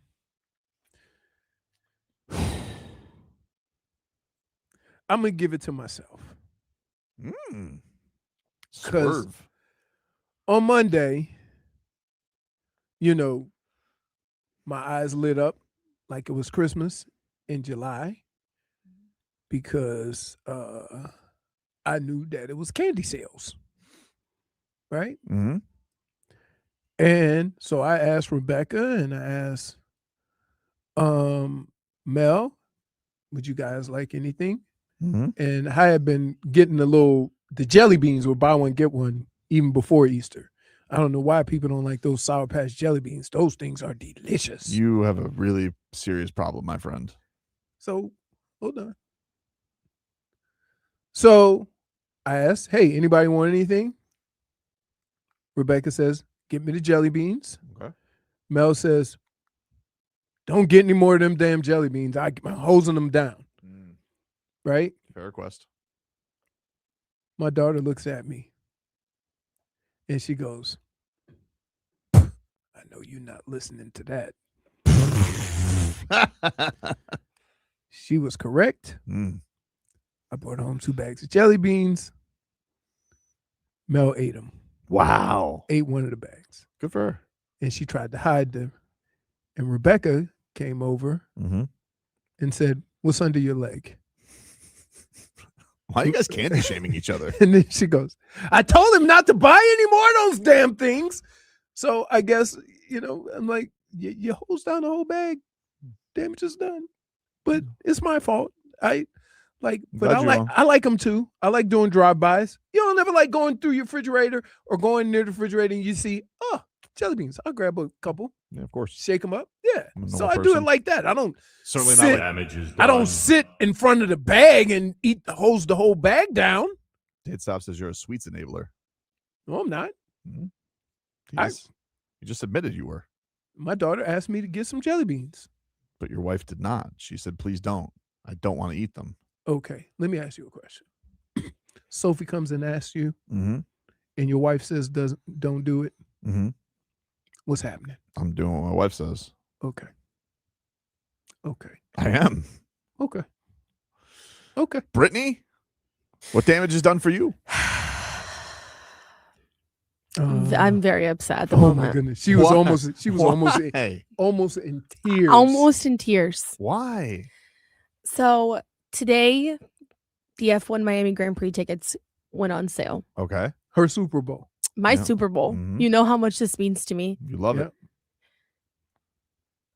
Just for a campus pass. That's no seat. Just No to roam seat. around. It's just to roam around and to have viewing points. Okay. To stand the entire 3 days.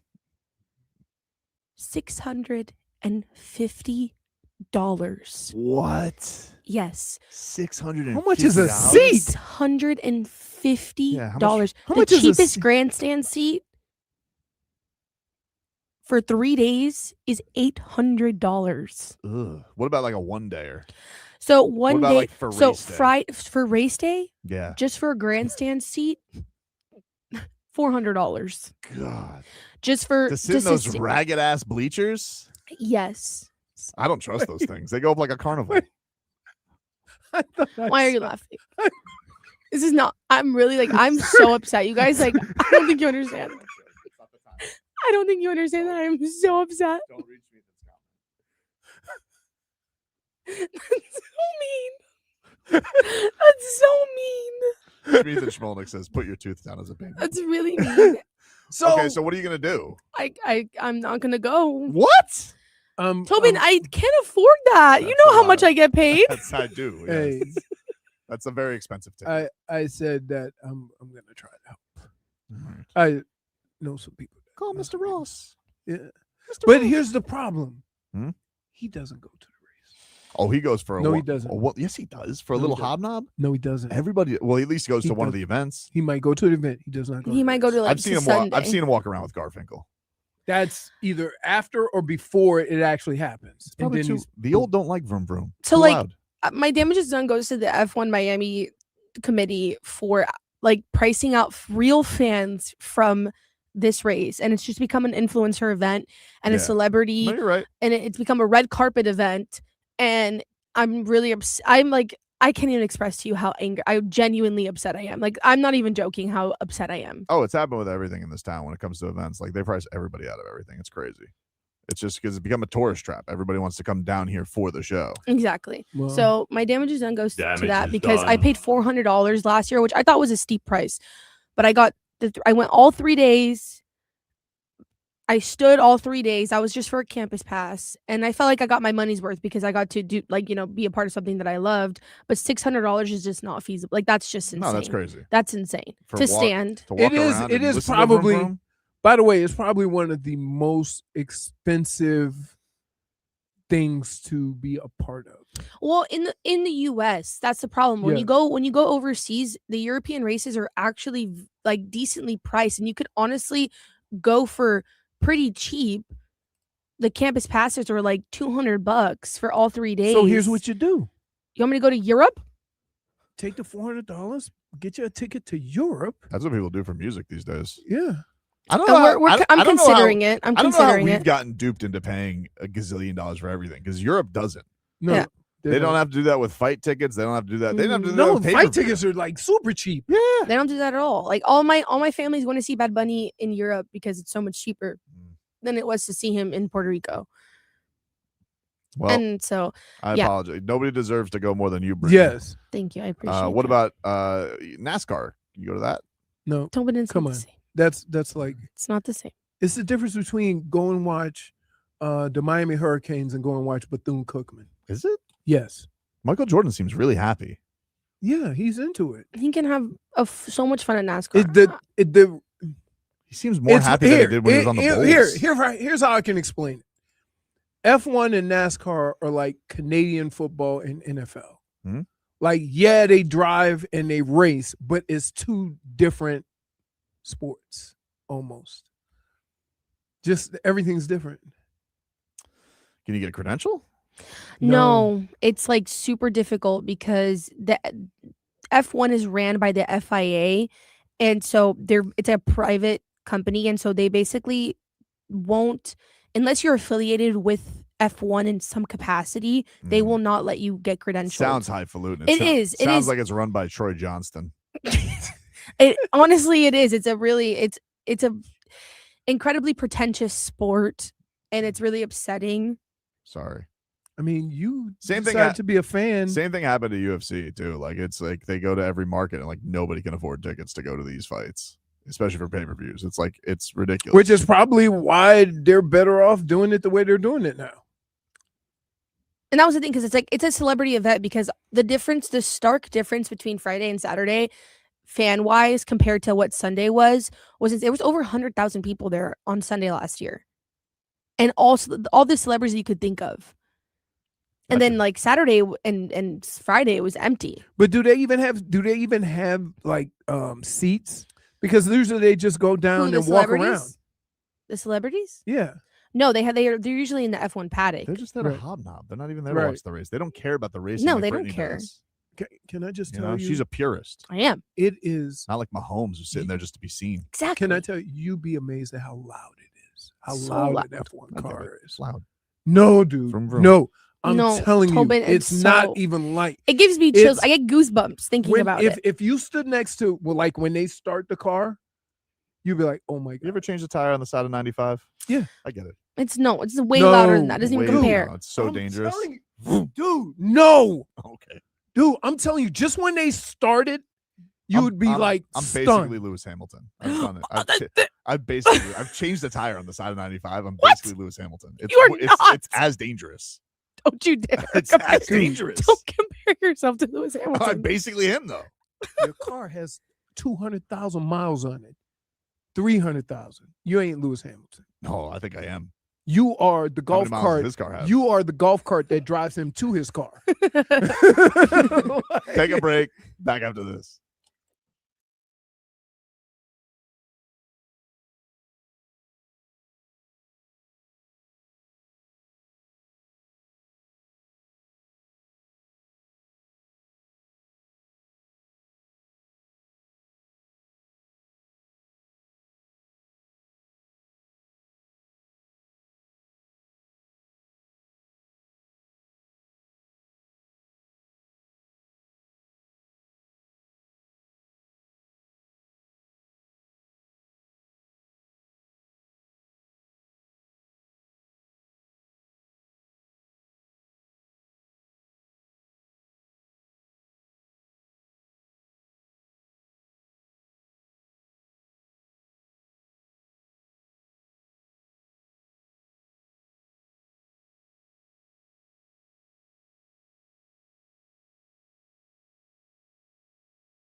All right, welcome back, everybody. Tobin and Leroy here with you. FM 104.3 WQAM. Leroy, can we get another weather update? Brought to us by Tornado Roofing and Contracting. Storm season is coming. Make sure your home is ready. Get your free roof and window estimate today. Visit tornadoroofing.com. All right.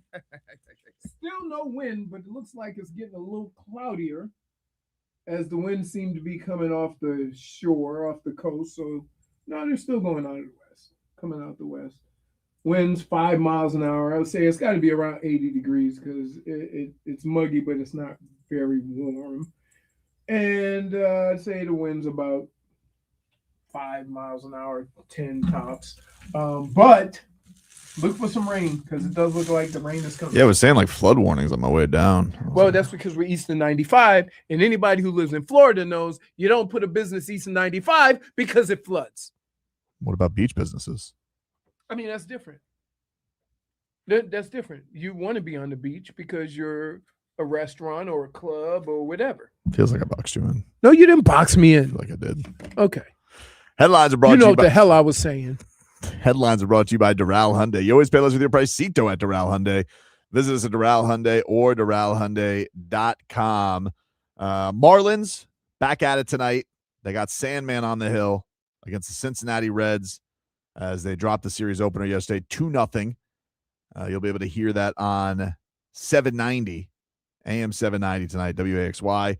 Begins at 6 o'clock with Marlins on deck, 6:40 first pitch. And listen, you want a reasonable price, go see Sandman pitch tonight, right? The guy says, give me some fans out there. He said, he comes off that complete game shutout. It was a gem.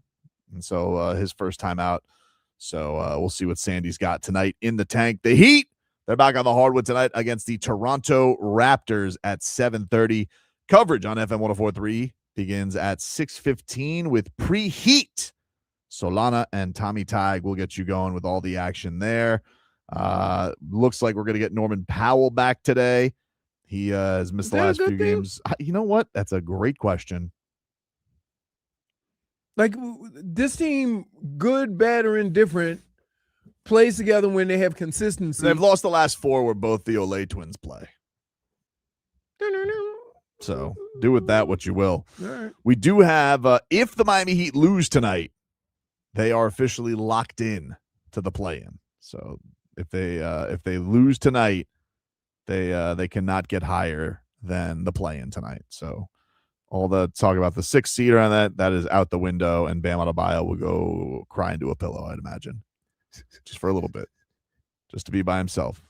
Mm-hmm. So that would be their 4th straight play-in tournament appearance. But they've always gotten out of it. They have not been bounced from it yet. Could be a danger of that. They were the first 10 seed to make it, right? Last year. How the hell did they make it last year? Maybe on Mitchell's house. But no, it is a fair question. Is that a good thing that they're getting the Olay twins back? I don't know. Yeah. I don't know.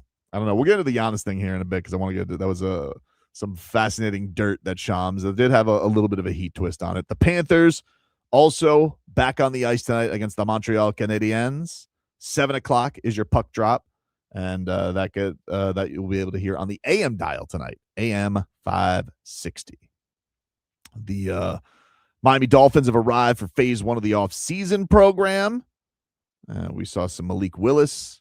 He's there. Dolphins also getting in some draft prospects. I saw this. I don't know what to believe anymore with the draft because it feels like everybody's doing swerves to just have different takes. You know what I mean? And so I'm seeing it, but I kind of got excited because Matt Miller, who's one of ESPN's top draft guys, he's hearing rumblings that Rueben Bain is going to fall out of the top 10. And while I feel bad because I think that's stupid for 10 other teams, I'm going to tell you something right now. If the Dolphins don't take him at 11, I'm going to be heated. Why? Because I want him, dude. Why? Because I want him. That's why. I realize. Because I want him. I realize you want him. I want him. But they need to fill so many holes. That too. That if an offensive line. So let me ask you. If Maui Noah is there. Bain. Why can't I not have I do a show Because I like if that. you have a I choice, like Maui Noah too. if you have a choice between an offensive lineman or a pass rusher, who you going with? Bain. Child. You're a child. You're a child. Why can't I have an opinion? You can have an opinion. They have a starting line right now. I don't even know if they have a good pass rusher on this team. Yeah. Who do they got? Chop Robinson? Don't know if he's good. Uche hasn't had a sack in a gazillion years. Gets a lot of pressures, warning track power. Rueben Bain, though, dude. If that guy falls to 11, come on. You got a Kane preference, Brittney? Oh, it's Rueben Bain 1,000%. Yeah, Rueben Bain 1,000%, dude. Not even a doubt. Not about even it. 100%. 1,000%. I mean, that's exciting. I just think it's like We're not going to get him, though. He's going to go fourth. I know, like You all think this. so? You think he's gonna go fourth? Yeah, like they're doing. There's a lot of, I'm hearing the Tennessee's not that in on him. You know what I call that? Smoke screen. Smoke screen. Smoke screen, dude. It's a smoke Yeah. screen. That's what it is. It's a smoke screen. Every week they change like the wind on Rueben Bain. Like, you know, before the combine, it was like, oh, his arms are too short. Then it was after the combine and the pro day. Oh, look at his bend. He has better bend than Arvell Reese. He's going top 2. And then all of a sudden it's like, oh no, he's outside the top 10. And make up your mind. So he'll probably end up going like 7-8. Like he's gonna go to like Commanders, Saints, something like that. Like we're not gonna get him. Yeah, we're not gonna get him. Well, Good things don't happen to me. can I just say this? The thing that is so hard to figure out is how the draft's gonna go. Yeah. But yet, for some reason, you figured it out. I didn't know. That's what I said. I just don't think I don't think he's gonna fall out the top 10. I just don't. How could people meet with him, right? All his production in college, being better against the best teams like he was in the playoffs, right? Because like that's the thing, is like you would look at his stats and they didn't like pop off the page until he got to the playoffs, and then he's just like game wrecking. You watch that, you know that he's under the tutelage of a Hall of Famer in Jason Taylor. You know, and then you just meet with him. You're gonna quibble over arms? Like, how are 10 teams gonna pass that up? There's no way. There's no way the Dolphins get that lucky. There's no way. Are you sure? No way. Like you. Okay, so here's what helps you. If somebody up ahead of you does something stupid and takes Tyler Sampson, or if there immediately begins a run on wide receivers, or cornerbacks, or safeties. Those are the 3 areas that have a lot of. I think the wide receiver may fall down simply because there's so many of them. You don't feel that you have to get one early. Yeah, well, that's the thing. Like I saw this is why it's lying season, right? Because it's like I saw Daniel Jeremiah, who's very respected, and he was talking yesterday to Mina Kimes, and like I've heard that Carnell Tate's even in play at 2, right? Which is like the highest I've heard him going. Right. And then today on ESPN, Schrager has Carnell Tate being the second wide receiver going to the Dolphins. And I'm just like, but well, you don't because that's nobody knowing anything. Because the reason why you don't know is because, again, you can get a run on positions. So if somebody takes an offensive lineman in the top 5, then everybody's going to start jumping at offensive lineman. Agreed. And so that could push. That's why I find it surprising. That could push Bain down. It's so unpredictable. Yeah, but the number 2, the top 2 things that they're going to go and run on, I feel like are going to be pass rusher and are going to be offensive line. That's why I would be surprised if you told me a run on 2 wide receivers went there that kicked Bain down. I would find that very surprising. Yeah, but here's the thing. This is the part of this that makes this so unpredictable, that when somebody does a mock draft, you're like, you can't believe it. So don't even pay attention to it.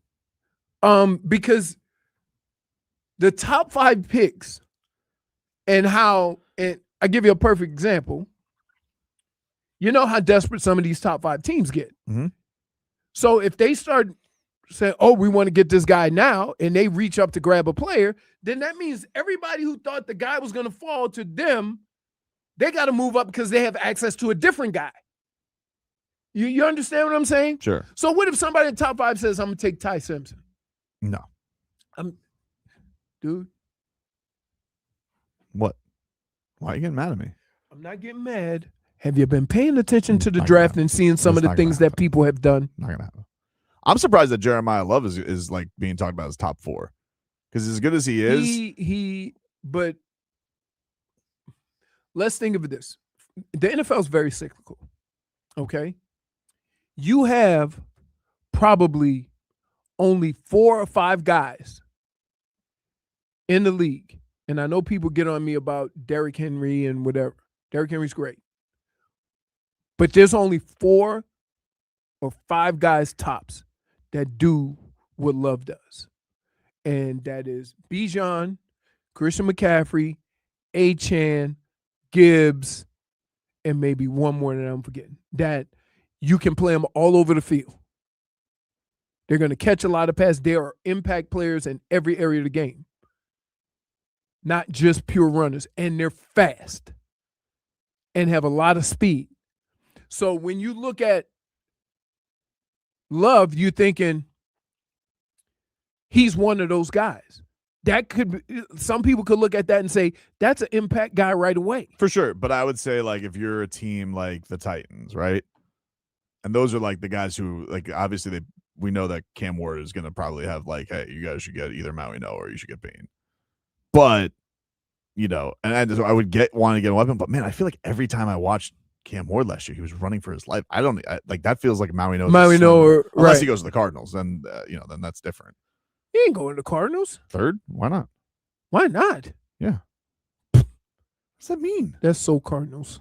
What do you mean it's so Cardinals? They're going to go Jacoby Brissett and then take an offensive lineman. Yeah. Okay. What do you think they're going to do? You think they're going to take Ty Simpson? No, I don't think they're going to take Ty Simpson. But I think they're going to take that. That would be where you think you need to take a player with more of an impact. Because you haven't gotten your quarterback situation figured out yet. Right. And so I need to get weapons so I don't need a top 5 pick at quarterback to be successful. I'm surprised that. Usually you say build the trenches. No, I do believe that, but here's the deal.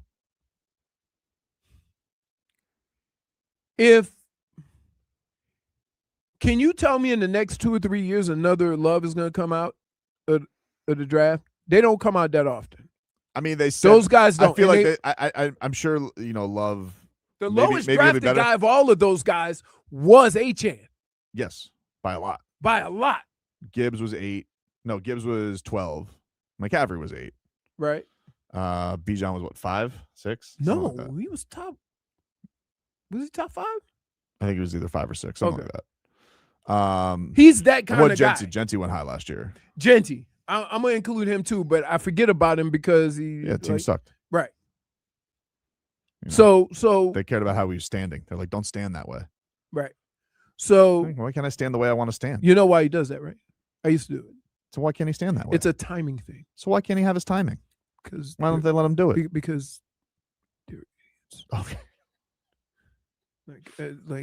In order to you sometimes you need to know why a person does it to know whether it's okay to do it or not. And it's a timing thing. If you have a quick first, I used to have a quick first step. So they say stand up. So you can't lean into it. We'll take a break. More to come here on the show. Giannis. I mean, this Buck story with him and the it never ends. Let this go. I can't. There's more. There's not new details. There's just reaffirmed details and some spin. Do you want Giannis? Oh no, I'm done Who with cares? it. No, I don't want him. Who cares? I don't want him. Who cares? Who I got to get people what they want. People want my thoughts. People want my thoughts. You know, I can't escape it. You know, if I have people saying, "Tobin, do the thing," I do the show with you, and I don't want your thoughts. That's a lie. Then stop bothering me with it. Run it up. Well, that's my job. I'm the host. All right. Back after this.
Welcome back, everybody. Tobin and Leroy here with you on FM 104.3 WQAM. Oh, hello, Jennifer. Hello. Got a new microphone? I did. Does it sound great? Sounds good. How long have you had your two front teeth? Leroy, we're not having this conversation because you already make fun of my teeth as much as you do. That's true. He does. But just imagine having those choppers when you were 6. Okay, but I had them for quite some time, Leroy. When I lost my front teeth. She did have them when she was probably 6 years old, Leroy. It's how science works. But they grew. Listen. No, they don't grow. No, Leroy, I had the Don't same grow. size teeth as I have now. Your teeth don't just pop out fully grown. That's because you have not seen mine. Don't look to me to get you out of this. Oh, I'm just saying. You don't. You're a tooth shamer. Your teeth grow. Leroy, I don't really like Leroy, the way you make that's fun of our teeth. science. Like I Teeth can't don't- teeth don't understand. grow. I think what we were taken aback by, Brittney, and I don't want to keep harping on this, but when you said you had a tooth put in, normally when your adult teeth grow back, they slowly work their way there. Sometimes a little separated, and then they come out. When we said, should we just slap an old big chopper on there? Teeth grow. Wait a minute. When your baby teeth fall out, your big teeth The grow. big ones come in. Big Yeah, ones correct. come in and they Yes. don't change anymore. Right. I know, but I'm Correct. saying you made it sound like they just. Yeah, we were confused on if this was like, they just went full size right away, like no slow growth. Right. Well, because the thing is that my tooth was already an adult tooth. By 6? Yes, I had seems already early. lost that tooth. Seems early. Seems early. Seems early. Maybe I'm just. Seems early. I'm just I'm like no. Whatever. Also, she has perfectly normal sized teeth. She too, does. so it's not like Nobody. she- No. I didn't say you had It's not like she had Nobody- colossal teeth put in Nobody there. didn't say she had perfect teeth. But we don't know what that looked Okay, like. but that tooth on a 6-year-old Brittney. Yeah. Yes. It might It look was like a real thing. You look like Listen, I'm gonna find pictures of me when I lost both my front teeth at the same time. Mhm. Fortunately, and you're gonna see how. Actually, I'm not gonna show you that after. When It's it gonna- goes No, down. please do. Yes. No, yes. we're not No, doing that. No Yes. backsies. You already Yeah. promised it. I'll show you when I had Look, the thing we both got to be out. worried about right now is Leroy's dental hygiene because he's been housing down Easter eggs nonstop. Leroy, that's not okay. That's not okay, especially for a man of your age and your maturity. I think it's not Let me okay. tell you It's not something. safe. Also, Well, if I were to do that, it wouldn't be safe for me either. Try brushing. Hmm? I eat something like that and then I brush my teeth when I get home. I know. dude. Okay. You've definitely taken down a lot. I mean, today. sugar can last for a couple of hours on your teeth. I'm going when I get home. All right. You Oh, also, if let's say you're eating sugar or whatever, you do not brush your teeth until like maybe 30 minutes or an hour afterwards. If not, Yeah. that's really bad too because you're just shaving off enamel. What? Enamel. Oh, I thought you said an animal. No. So yeah, I shaved my teeth and a rabbit fell out. Like, what are you doing? That's what I thought you said. You were No. gonna get me there. Hey, listen, the whole point of this was not the whole teeth. I'm just finding it hard to believe that you have a body part, any body part, You're just deflecting off your Hold peanut up. butter scandal, buddy.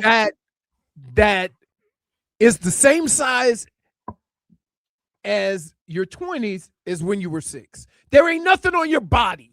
That's the same Leroy, size. It's teeth My are, teeth are the same teeth are size. that. That's exactly what teeth are. But it's a slow grow. It's a slow so what did grow. you lose? You lost your tooth by that time you were like 4? She lost it when she was 6. They popped another one in, and we said, like, yeah, they gave her a bigger one, so the rest of her teeth and her body grew into it. No, I already. That was Yeah. that was already an adult tooth. It wasn't an adult tooth. Stop it would've been- shaming her. Yeah, you know what? I'm not Vlad's- shaming her. She has perfect teeth now. I Vlad know says it. you said animal, and I think he's right. She said enamel. She I said really enamel. didn't, but okay. Take Good off for the You ring. thought if she you heard said that. an animal. She said enamel. -1 for butchering Wow. English. Oh, I Wow. did not butcher English, okay? I'm gonna want to review. Have the review. But I I will. said enamel. Okay. I will. I'm not like Clayton McCullough. I'm not gonna be like hold. Hold. I know what I heard. Did you look behind you like Spo? What do we got? What do we got? We got Quinny. We got Quinny. By the way, Panthers, they will not have Matthew Tkachuk tonight. He's also welcoming a baby. Mm. Oh, And what we've learned is That you just give the kid teeth right away. No, that's not what we learned. -1 for sass. Fair enough. We learned that -1 everybody on the Panthers team is having kids. for sass. We learned it was a horny Literally. summer. Yeah, it was a horny summer. It was right after the Stanley Cup. Yeah. Oh I my get goodness! it. After they got back on that Stanley Cup bender. Yep. Oh, yep. Anyway, we'll take a break. Mixed bag is next.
All right, welcome back, everybody.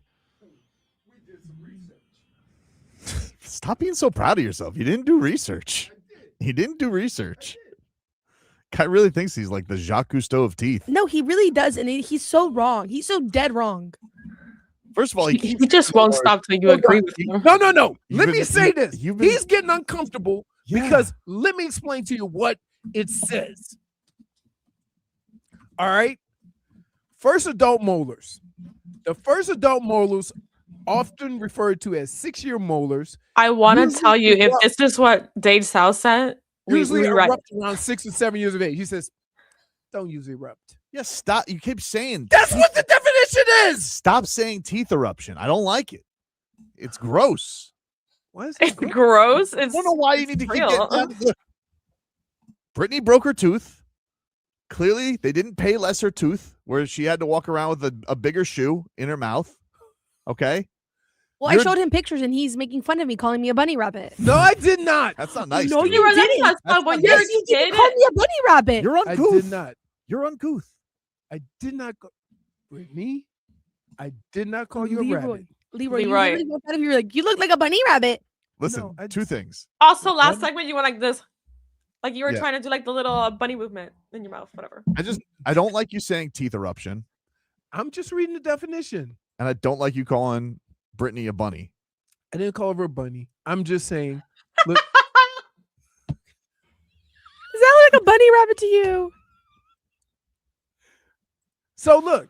You know, they look like perfectly normal teeth. Thank But you. they still grew with your body. Of course they did, but They don't grow. they don't That's not grow. what she Your said. body grows into them. He grows into her I think when we body. first did this, we did picture though. You kind of Yes. look like the woodchuck from Winnie the Pooh. You made it sound like no. I said teeth grow. Those are completely normal teeth. Yes, Thank you. I really appreciate they're that. normal teeth. We Those pro- are the teeth you've been toting around. But I for, swear to God, if you say teeth eruption one more time, dude, I I'm was walking out of here. reading that. Like, Oh my goodness! Look, Happy Nah, Easter, I didn't guys. say you look like that. Yes, you did. You told me No, I I look like a didn't. bunny rabbit. that was a very uncomfortable moment for me. Okay. You And what is smiled. the It didn't look like. But what is the story behind this? Because I've never, All right. I've do never I really gotten have to it. say this? It's Yes! like every Easter, I got to relive a trauma. I've never. I'm sorry. This is what happens when you get new people on your show. I've never heard this. We always bring up this picture, and I've never heard the story behind All right. it. All right. So many years ago, we had a show bit on the morning show I produced with Zaslow and Joy. It was called The Wheel of Humiliation. And one of the punishments was, so we picked football games every week. If you lose that week, whoever had the worst record, I don't remember if it was week or month, whoever had the worst record, I think it was after the month, you had to spin the wheel of humiliation, lands on something. So Joy and I both lost that week. It was just games. So we just lost that week. And we spun the wheel. Originally, it was supposed to be we had to go sit on Santa's lap as grown people. Now, the problem was we were we weren't very punctual in doing that. We couldn't find a Santa. We waited until like the last week. The one we tried to go to was the Bass Pro Shop Santa. Just saying that you went to bootleg Santa. Yeah, but it was packed. It There's was one Aren't they Bass all Pro bootleg? Shop. the Bass. I live in Davie, so No one- that's perfect for where I live. Nobody is more bootleg than the Wellington Mall Santa. He's the worst. But we're just like, this is too much. We're not waiting for this. And so we're like, agree. So obviously we did have to pay our debt. We're like, look, we'll make good around Easter time. We'll go sit with the Easter Bunny. So Joy and I, once Easter rolled around, we had to go pay our debt. And we went to the Galleria Mall in Fort Lauderdale. They had the Easter Bunny. Now, look, I'm all for equality, but it is a little different than a woman to go be adorable and sit next to a bunny than it is a man. I'm just a grown-ass man sitting next to a bunny. Like, come on. It's not the same. We can all agree? Yeah. It's not the same. You No, guys could it's go not. take a cute bunny picture, and you're not going to be looked at the same way as I would. So it was worse for me. So Joy gets done with a picture, right? And she goes, and no qualms. She seems happy. Okay, that was painless. She sits next to the bunny. She takes her picture. She's happy. And as I sit next to this giant rabbit, I thought it would be funny because what the bunny would do is take him away, Jennifer. He scares me right now. Oh, I'm sorry. As I was about to make the bit funnier, I thought he had like a little pouch of toy bunnies right next to him. So I thought to make the picture funnier, I would take a picture and hold on to the little stuffed animal next to the rabbit. As I reach back, as I reach for the bunny, the little bunny, I grab him from the bag. I go back. The bunny in mascot costume, as I'm holding the little toy bunny, goes in my ear. This is horrifying. It's my favorite part. Why don't you grab onto the big bunny? What?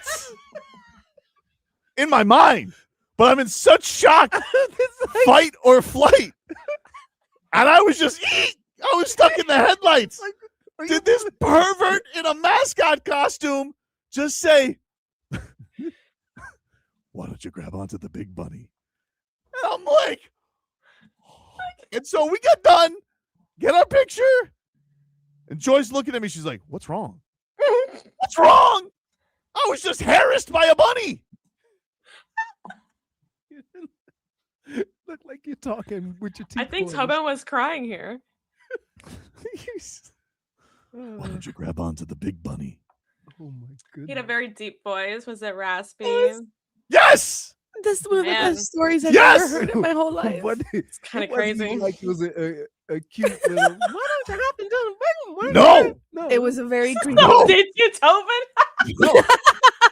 Guy had a voice like he was a chain smoker and had sleeve tats. You put that little bunny down and got the hell out of there. Get the hell out of there. It's really hot in here. Should have just paid my debt with the Santa at That's Bass your Pro fault. Shop. Santa would never do that to you. I don't Well, think what so. if Santa was the same guy? Not at Bass Pro Well, not Shop. at Bass Pro Shop. Because yeah. He would have been like, what's on your list? But this one, horny bunny. That's amazing. Nothing prepared me for that. I was just, I'm still traumatized by it. Oh, so you'll never go see an Easter bunny again? Not that one. He had a This secret was for you, before or though. after kids? Probably like I had Sophia was a baby, something like that. I think that's like circa 2013, 14. So she never got to take pictures with Easter bunnies. Were you so traumatized? No, I Did you didn't. not- Listen, you I don't took her? judge. I don't judge all Easter bunnies. I'm That's sure good. there I are would. very professional, non-harassing bunnies. But the Galleria Mall bunny was a pervert. I mean, he wanted me to grab onto the big bunny, and I wasn't going to do that. Like you made it, he put it out there as a suggestion. You're like, no, thank you. Like you telling the story. Like, and by the way, you gotta think like your reaction should reflect that you didn't agree with the bunny. Like, you're smiling, was happy as a Because it was supposed clam. to be like it was all simultaneous. It's like, all right, smile for the picture. I grabbed the little toy bunny out of the thing, smile, and then why don't you grab onto the big bunny? The cheese had already happened. Pictures are instantaneous. Keeps me in this moment. And he's trying to For sit making there. it weird. For making it weird. Oh my goodness. Well, I don't know if that bunny is still running things over there at the Galleria. I mean, But I'll I tell you one hope thing, I'm not. never going back there for that one. really? You think? Like, that guy, if he sounded like a chain smoker, You can ask Joy, like as she'll say, like he looked horrified when when we walked away. I was like, "You're not gonna believe what this dude just said to me." She goes, 2013, She goes- so that's 13 years. If he sounded like a chain smoker back then, "I don't know what he sounded like," but I'm like, she's like, "What do you mean, what dude?" Because she's probably thinking to herself, like, "We just talked to like the bunny said something to you." I'm like, "Yeah, he told me to grab onto the big bunny." And she's like, wait, what? It was terrifying. Dude, you get caught in more situations. Tate Well, South says that's the real bad bunny. Honestly. I wonder where he is now. Hopefully locked up. I hope so. I mean, has Maybe he anyone was just trying to that's make a funny. listening gone to the Galleria Mod during Maybe he was Thanksgiving? just trying to make a funny. Thanksgiving He wasn't a funny bunny. What if he was trying to be funny? Yeah. He's not a funny bunny. He was a horny bunny. You think? What? I mean, It's objectively didn't- funny. I didn't mean, say why? nothing I to mean, it's Joy? hilarious, but why would you tell? Obviously, that wasn't his flock, dude. That bunny didn't hop in those flowers. Okay, and there's nothing wrong with that. It's just it's a little sneaky in costume. Am I saying? What do you mean am I saying? He told me. Why would you ask to grab the big bunny? He didn't ask you to grab the big bunny. He asked me. So Maybe obviously it was those baby that's- blues. Like that happened to be his taste. I think it was just kidding. He's more carrots than lettuce.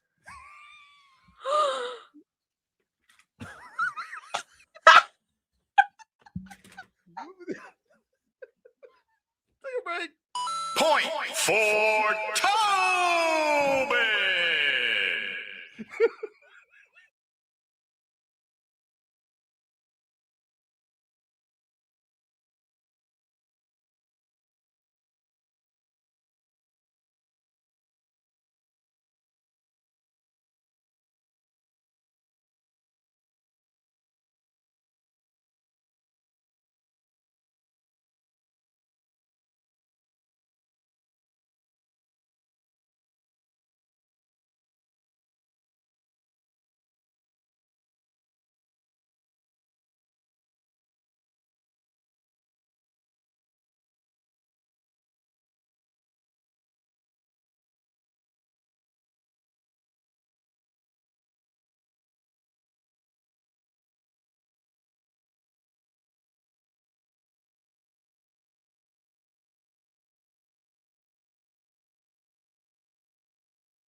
Welcome back, everybody. It's Tobin and Leroy here with you.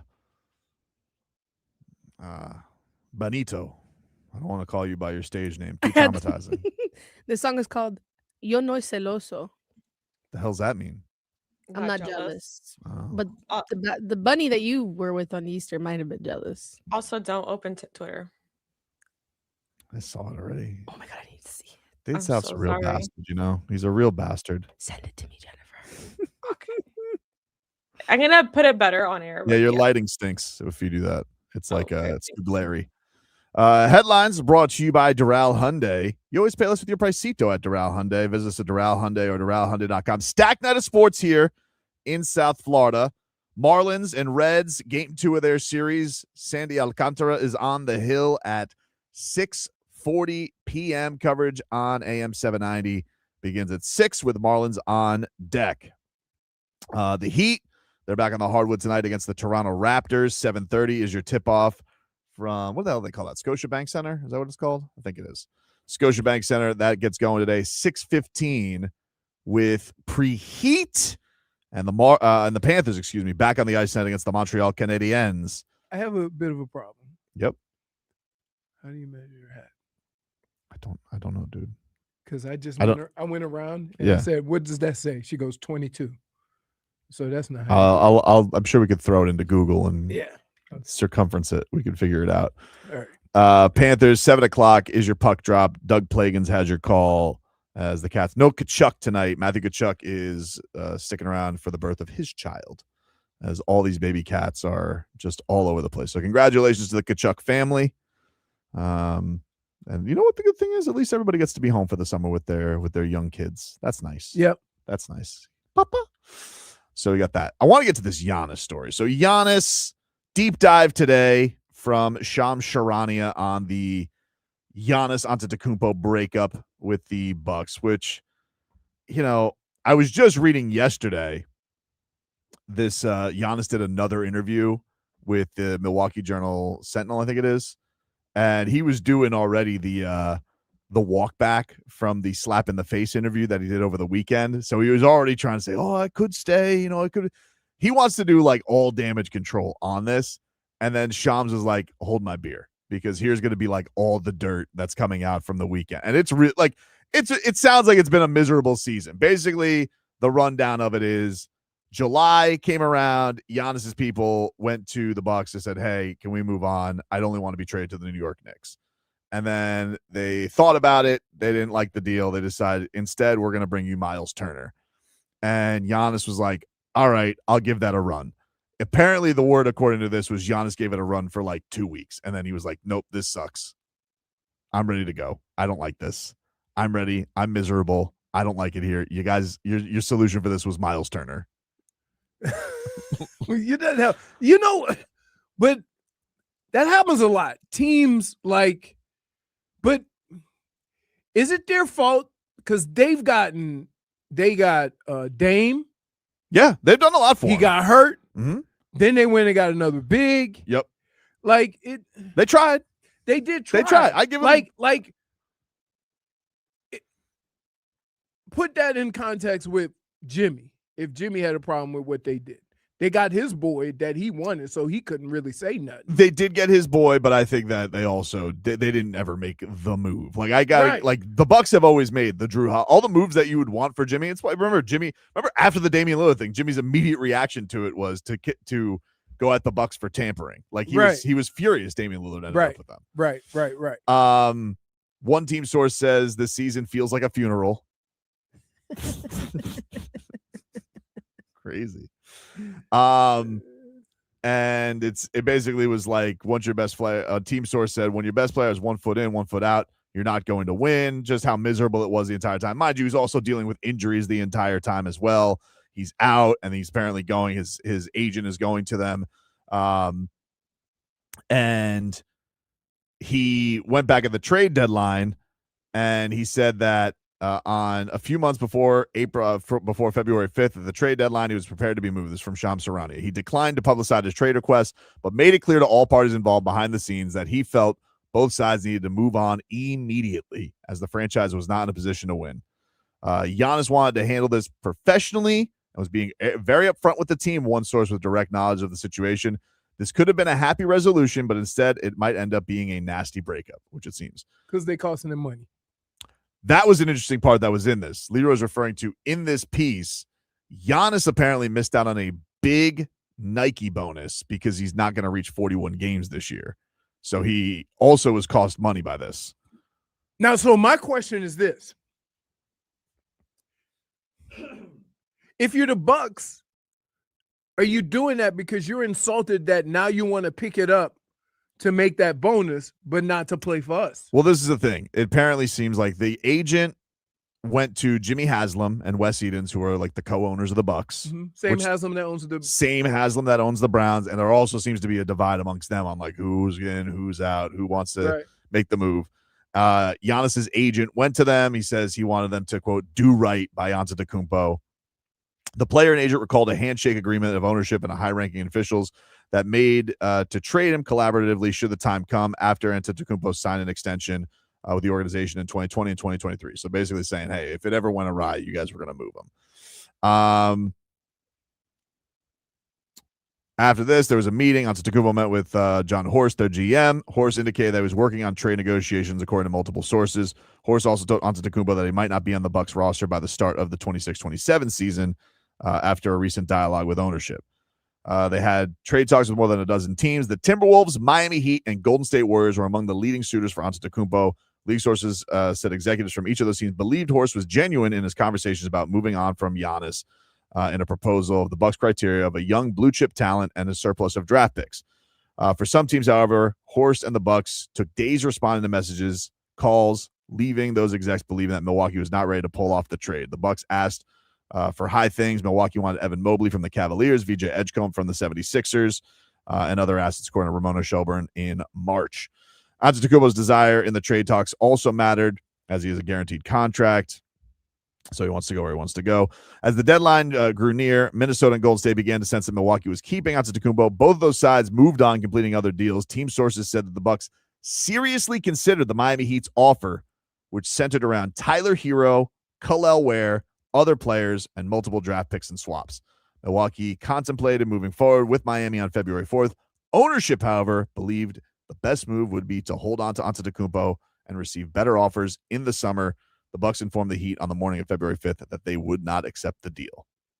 So that's kind of the skinny of it. There's also some really funny stuff there about like just terrible meetings between the teams, like Bobby Portis ripping everybody a new one, Doc Rivers calling out a multitude of players, like putting his resume on they stink, and Doc Rivers is trying to resume them. He put like a montage of Kyle Kuzma footage of like just Kyle Kuzma not trying, and then they just wouldn't play Kyle Kuzma. So it sounds like it's a disaster in Milwaukee with this all going on. And then on top of all of it, you know, they got to now go into the summer where Giannis will likely be traded again. They'll revisit those trade talks. But the question is, will more teams be involved? Will less teams be involved? Will the Heat will have more picks to offer because of the rules? The problem with this is that when you kept it cordial, it seemed like everything was cool. But now Giannis is disgruntled because you cost him money. Yes. So he going to get his money regardless. So he's going to be petty. And he should be. Because you costing him money that you don't have to pay. And it almost seems like you're doing it to be petty with him. So this is going to get ugly. Barry Jackson added this morning, he said on the story, this is precisely what we reported at the time, which is true. Barry did say basically everything was on the table for the Heat. Heat's offer was the one that received strongest consideration. Bucks were given a choice of whatever they wanted, Bam excluded. The Heat was the last Giannis suitor to be informed that the Bucks would likely be keeping him less than 18 hours before the trade deadline. Trade talks are expected to resume after the season, according to Barry. The question is going to be interesting, though, because like with Giannis, okay, and this is where like if the Heat could actually pull it off, I do question. Forget about whether I'm done with him or not, because I am. But aside from that, the Heat now are going to be in the spot of this game of chicken of like, do they offer more because they'll have more picks, or because Giannis has less time on his contract, do they feel like they'll have more sway Do they go with the same offer? Tyler Hero played 30 games this year. Does anybody want that?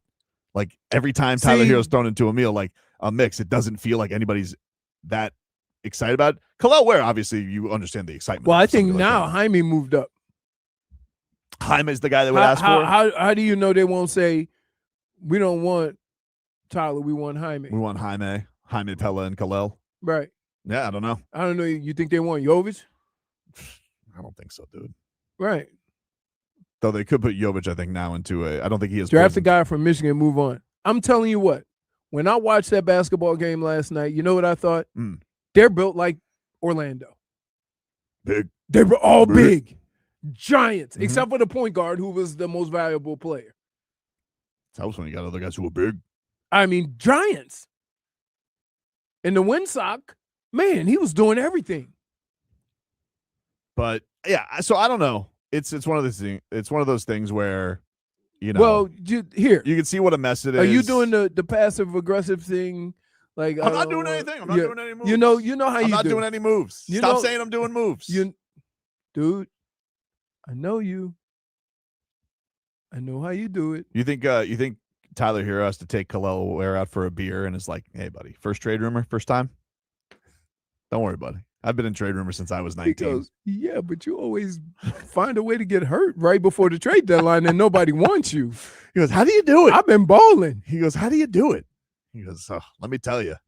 He goes, let me tell you about the summer of Harden when I ducked that one. But I just don't what like happened, Tyler? Basketball is the only sport where they don't care about injuries. They got KD and signed him to a max while the day after he had surgery on his Achilles. Yeah, but he was off a couple championships. I mean, that don't mean he's still off of an Achilles. Are you worried about his injuries? I think that is a question, like with Giannis. Yeah, but like he's hurt a lot. Can I just here is the problem. The problem is I understand how great and how much a difference maker Giannis is. But if you ask Pat Riley, what is your biggest problem with this Heat team the last 3 years? He would say injuries. Yeah. Especially from the guards. And then you go and sign an injured player? Giannis, though. I don't care who it is. You're signing up for the same thing? I don't know.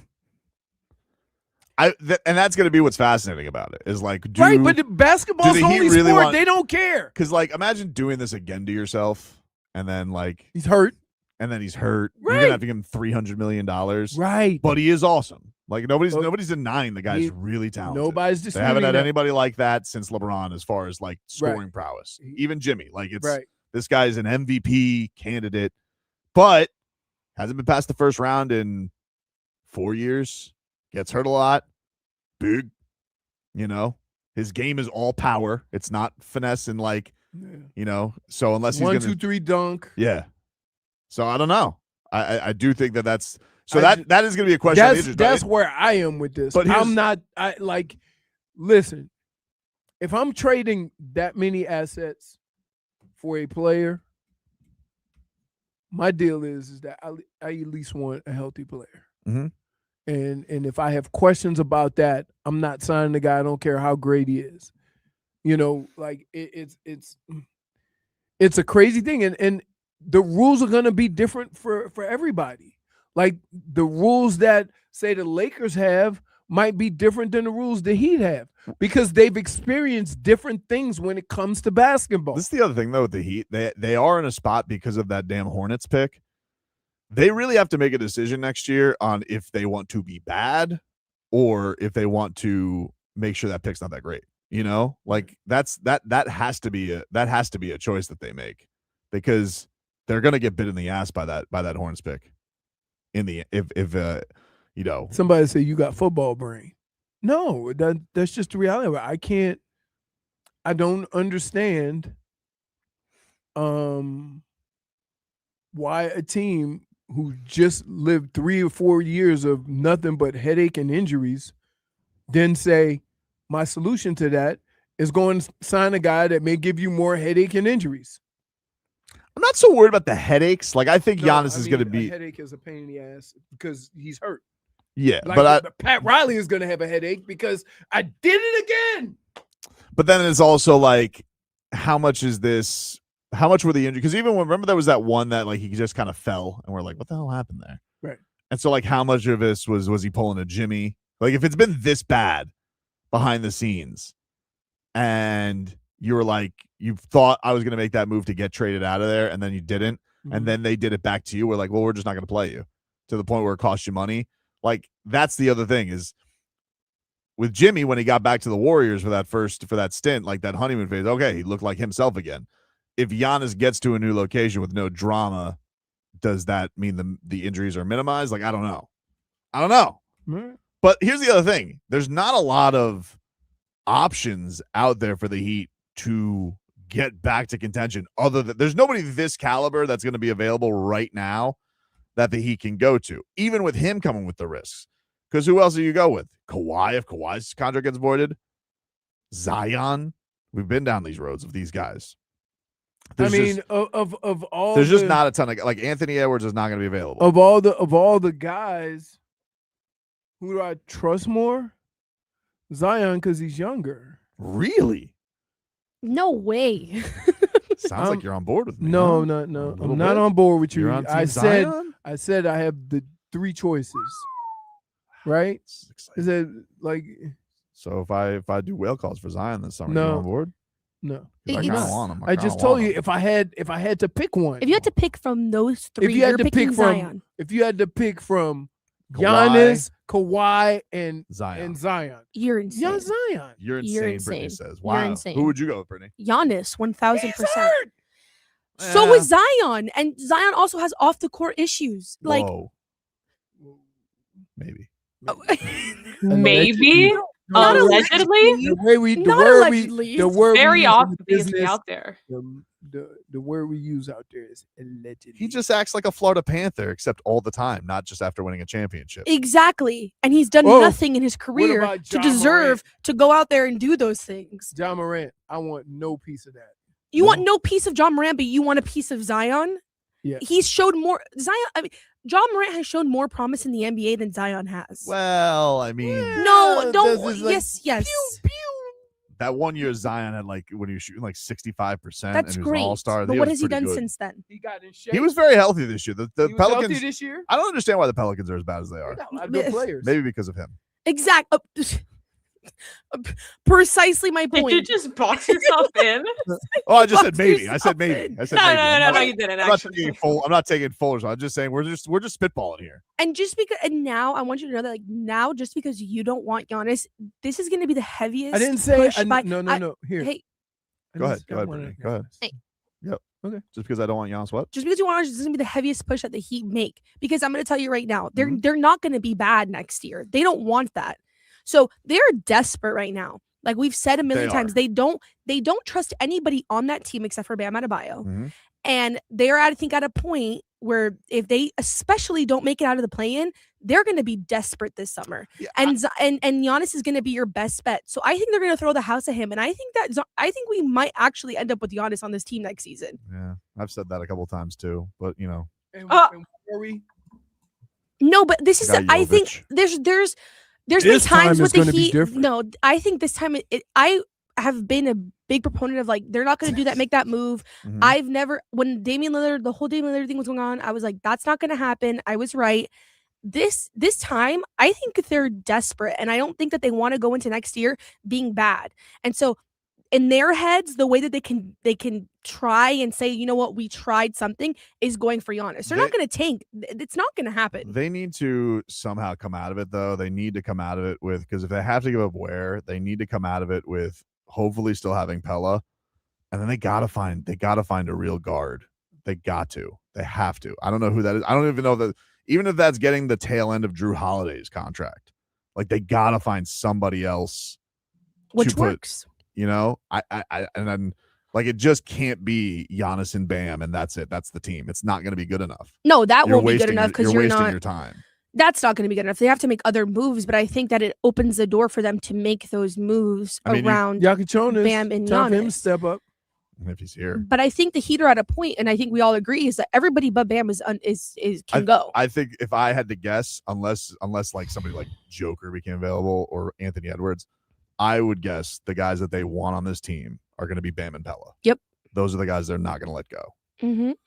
Jaime, and I think they really like to keep Jaime, but I think Leroy's right where he says Jaime's the new Tyler. Like Jaime's the sweetener. Yeah, well, it's like you.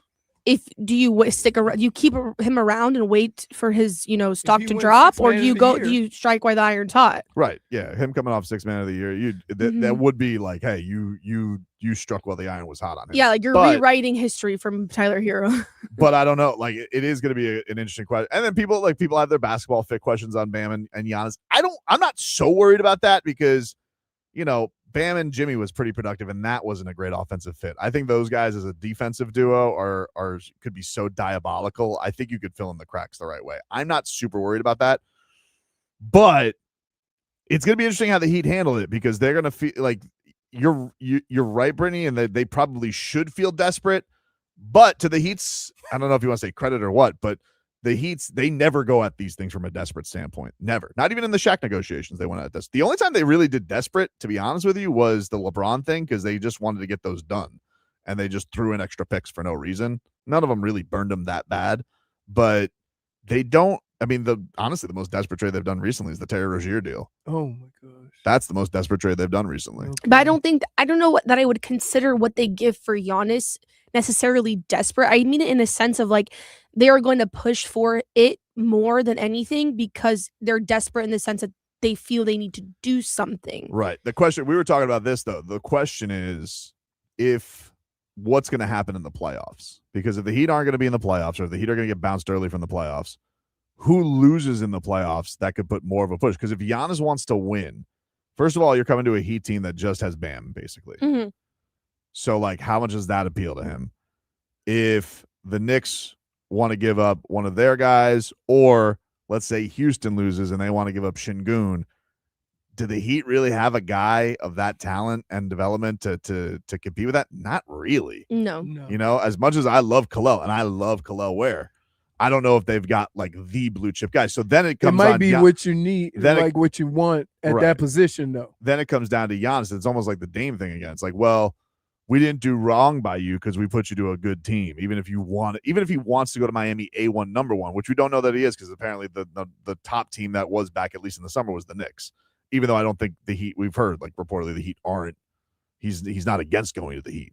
I don't think he's against going to the Heat, and I don't think that the Knicks are gonna give up Karl Anthony Towns for him. So I mean, also, yeah, you said well, I don't think they want Karl Anthony Towns is a guy like I don't think that they want. I think Şengün's a guy like they would look at it and be like, oh, we can build around him. I don't think anybody wants to build around Karl Anthony Towns and give him like $1 zillion. Exactly, but that's who else are the Knicks going to give up? I don't know. Exactly. I don't know. We'll take a break. More to come. We're back after this.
All right, welcome back, everybody. Dude, I hope nobody saw that on the stream. like, I did. I don't understand some of the interesting, like, so I just ran over to the girls and I said, hey, by any chance, do you have a tape measure? And guess what? Not only I have one too. a WQAM tape measure. They go, why? I need to know what size hat I wear. So I said, tell me what size it is. And I went around. They go, 22. I'm like, that's not how the hats come. Well, I sent you a text. Did you not I get know. my text No, I message? got that. This was before that. And then we just did it again. So I need 7 1/8. All right. Yeah, which is just My frozen iguana hat is ready, and Leroy likes it. So I was like, all right, I'll try and get you one. We'll see if You it's have a frozen iguana hat? yeah. Aw. finally. It says like forever. frozen Is it iguana. gonna be delivered or like you have to pick it No, up? You gotta pick it I up. gotta go pick it up. I gotta go pick it up. That was my genius plan back when I ordered it in January. They told me it was ready in the first place. Anyway, point being is I'm gonna try and see if they have one for Leroy too, because he likes the hat. He thinks it looks cool. It's cool. We'll be hat buddies. I like the blue. Can you guys please come in matching one day? Absolutely. Thank Yeah. you. Absolutely. I actually thought of you guys. I thought of you guys last night. You did? Really? I did because Please hurry up and tell a story. mine. I mean, you shouldn't like just pause. Yeah, you should Oh, pause. sorry. There's no last name. Wait, I was trying to collect my thoughts. Thank you. Okay, but I collect was them first tormented. before you, I was like- tormented by a lizard in my house yesterday. Oh, And you I thought of us? lost. You I didn't think lost of me. sleep. I lost sleep last night Because you of this lost it? lizard. Because I lost it, and I'm genuinely traumatized. I don't want to go back to my house. I'm scared. Dude, Wow. my dog tore up the whole house trying to catch a fly. Really? Well, Zeus hates flies. can I borrow him so he can find this lizard? No, well, you need Dre for Lizards are good for your house, though. Get rid of the bugs. They're not good for my house. Absolutely not. Why are you disagreeing with me? I'm completely right on this. I was I trying mean, to go to sleep. Don't listen to him. I was so excited. The Marlins game was fast. I got home. I was like, oh, I'm gonna get to bed at a decent time. I go to plug in my heated blanket by my bed. Why are you laughing? I go to plug in my South Florida. What do you need that for? because it feels really nice. Wait, so you if you're a sleep girl, with you a would plug-in heater? understand. Why do you sleep like you live in I the put Smoky like Mountains? it's a Smoky heated little pad, and I put it, and it's all over my back. It feels like a nice warm hug. Of Do you have the AC on though? course. Yeah, so see, that's why. I get it. So I then understand. I try to plug. I'm moving the cords to try to plug in my heated blanket. That sounds And I more feel dangerous than a something- lizard. I feel something on my foot, and I'm Mm-hmm. like, oh, it's just a cord touching my toe. It was on your bed. Look down. I look down, and it's this little dark. Did he do like thing. this? And I said, and I scream. I literally was like, ah! And I scream and I flail my foot, and it goes flying. And I look on my dresser, and it's a freaking lizard. How big? It was like, okay, because then I call my dad, and he's like, I love that you're calling me right now, but I live 700 miles away. There's literally nothing I can do for you. I also didn't ask if you called your father. I asked you to tell How us big was the lizard? So my dad was like, oh, it was a baby lizard that we get into your house. Tiny lizard, wasn't it? No, it was like a teenager, okay? Because he wasn't like a baby lizard. He was like this big. Really? You guys, you guys, What could he have done? What could he have done to you? You guys. Your foot could have crushed him like a bug. Absolutely not. You know, I they was don't even have. They don't even mortified. really have teeth. I was mortified. He probably is gonna eat all the bugs in your place. He needs to go outside, is what he needs to do. You ever hear what I did to Leroy? Yeah, that you threw a lizard on it. I would have killed you. Dude. One of my favorites of all Do time. do you have it? All you have to do is go to shrpo.com for a complete list of you.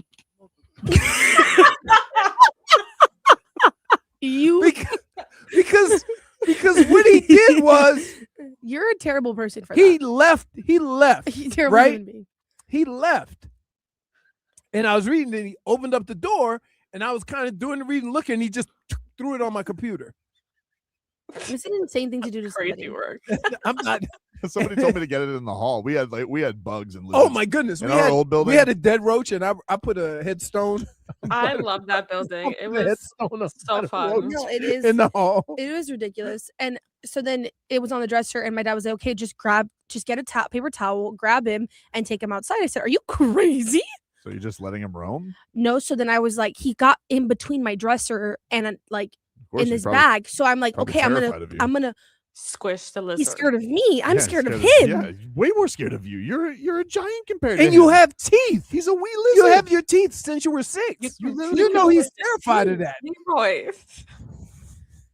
He's like, I got no teeth. I've been So around then for 2 years. I tried to smush him between the bag and the dresser. So wait. And I don't know where he is now. And I couldn't sleep last night. I literally was. Do you have that bag with you? I kept waking up. Do you have that bag with night. you? What? Do you have that bag with you? No, I would have the bag with You me. could set a trap for him, like put a little fruit out and like maybe a little box with a stick and then take him out. What do you think I am? I don't know. MacGyver? Like, I don't understand. I mean, you're sitting here trying to squish him with a bag in the dark. I mean, I'm trying to help you out here. Give you. Why didn't you just grab a shoebox and scoop him up?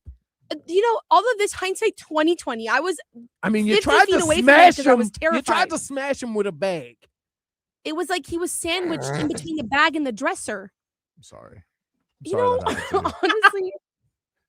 Wait, like that sounds like your tooth was bigger than the lizard. She's gonna kill you. Big teeth. He said big teeth are scary to teenage lizards.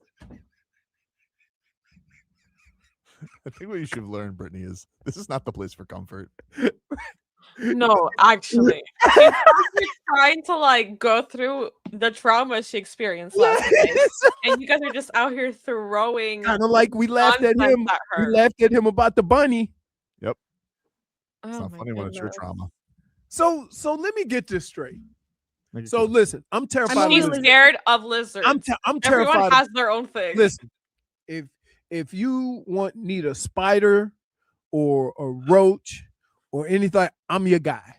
I'm like my daughter, before she gets in the pool, she goes, Dad, I have to walk around the pool, make sure no spiders are in the pool, right? I'm cool with that. Take them out, smash them. They're terrified.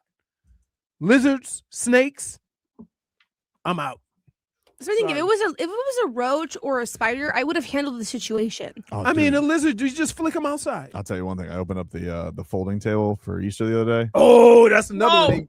Big ass wolf spider came out. Wolf spider. Yeah. What's a wolf spider? This one right here. No! Looky Lou. Oh, those are the ones. I thought that's a brown recluse. I don't know. Those are the ones that hang out on my pool. Yeah. And then they have that big back. Yep. And you smash them, and 1,000 little bitty baby spiders come out. That's what happened. Yeah, that's Absolute right. nightmare. That's the ones that hang out in the pool. Anyway, have a good night's sleep, Brittany. Let me tell you. You too, Tobin. You too, Tobin. Yeah, you too. Hope you sleep real well.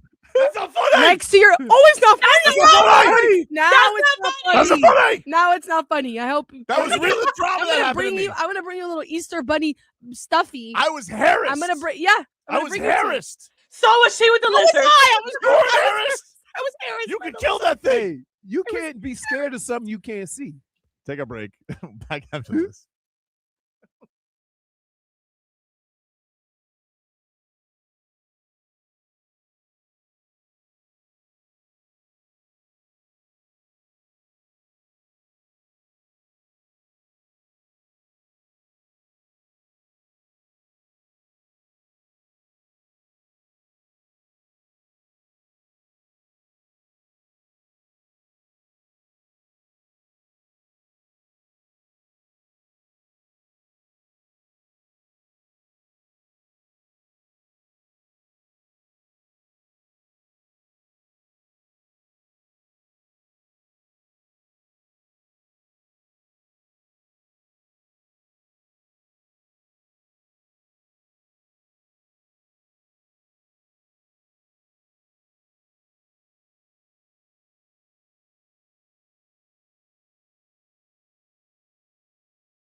All right, welcome back, everybody. Tobin and Leroy here with you. You got Hockman, Crowder, and Solana here coming up for you at 2 p.m. Looks like all the boys are in studio today. I can't see if Crowder's here or not, to be honest with you. I saw Hockman. I see Solana through the window. I see Leroy walking over. That's all I can see right now. Either way, they're coming your way in about 15 minutes. They'll get you ready for all of the action. We got triple header tonight. Heat, Marlins, Panthers, all in action. What do you got tonight, Brittney? Are you on any of the games or you get the night off? Oh, but of course. Heat? Yes. All right. I can't promise that I'll be here Thursday or Friday. Okay. You know it's this week. Hello, Masters. Friends. Hello, friends. Hello, friends. I will be out tomorrow. I am doing dirty boxing meetings tomorrow, so I will be in production meetings. I'm a broadcaster, I'm professional. Dirty boxing. Can I just tell you guys something, Brittney and everybody out there, and the dude that I am with, from the time we drive to the airport, get on the plane, go through the airport to our hotel room, eat, and hang out with, is not the dude when we walk into Radio Row. That's Everybody knows him. He pronounces every name accurately, right? Very professional. He asks good questions. And I'm like sitting over on the side like, who the hell is this guy? That's B Money. Exactly. Dude, B that's Money. B Money, man. No, you get Tobin. No. You get I Tobin. get show pony. Everybody else gets B Money. Right. Everybody knows. Everybody knows it. Like we go, oh man. Speaking of show ponies, let's get to the mixed bag, huh? Familiar with Stephen A. Smith, Leroy? Yes, I am. He is the host of First Take, and he was talking about Troy Aikman on the Miami Dolphins, and he touched a lot of things here. On one, he has strange recommendations for other people's front office. He's mad at Jerry Jones, and then is taking he's hitting former presidents with strays. This is one of your own if you're Jerry Jones. Jerry Jones, it's not just his family. Jerry Jones considers members of the Dallas Cowboys as an extended family. If that would apply to anybody, it would be Troy Aikman, who is a brilliant football mind. We are incredibly, incredibly lucky to have him. And we have to sit up there, and I'm going to say this on national television to the bosses at ESPN. We need to cherish the people that we have. I don't think Dan Orlovsky's going to be here too much longer, to be quite honest with you, in the years to come, because this man knows his damn football, and somebody's going to get smart enough and scoop him up. Somebody is going to come to their damn senses and give Louis Riddick a GM job, a head of football operations, because, damn it, he deserves it. Somebody's going to scoop up Ryan Clark, who's obviously a brilliant football analyst. They're going to scoop him up. We have very elite minds here in the sport of football, right here at this network. And if you're Jerry Jones, damn, it's one of your own. When you click on the TV, where do you not see Troy Aikman? How the hell do you let him go to the Miami Dolphins? The Miami Dolphins, when you haven't won a Super Bowl championship since 1996, when Bill Clinton was president, okay? I mean, damn. I mean, I understand that we were preoccupied with other things going on with Bill Clinton, but the bottom line is he was the president of the United States. It was January 28th, 1996. That's a lot of that's a lot of things to get into a take on that. Is he comparing Dan Orlovsky's contributions to ESPN to Troy Aikman winning 3 Super Bowls with the Dallas Cowboys? Yes. I think he was talking about more or less recognizing what they have to offer in football, and why would somebody else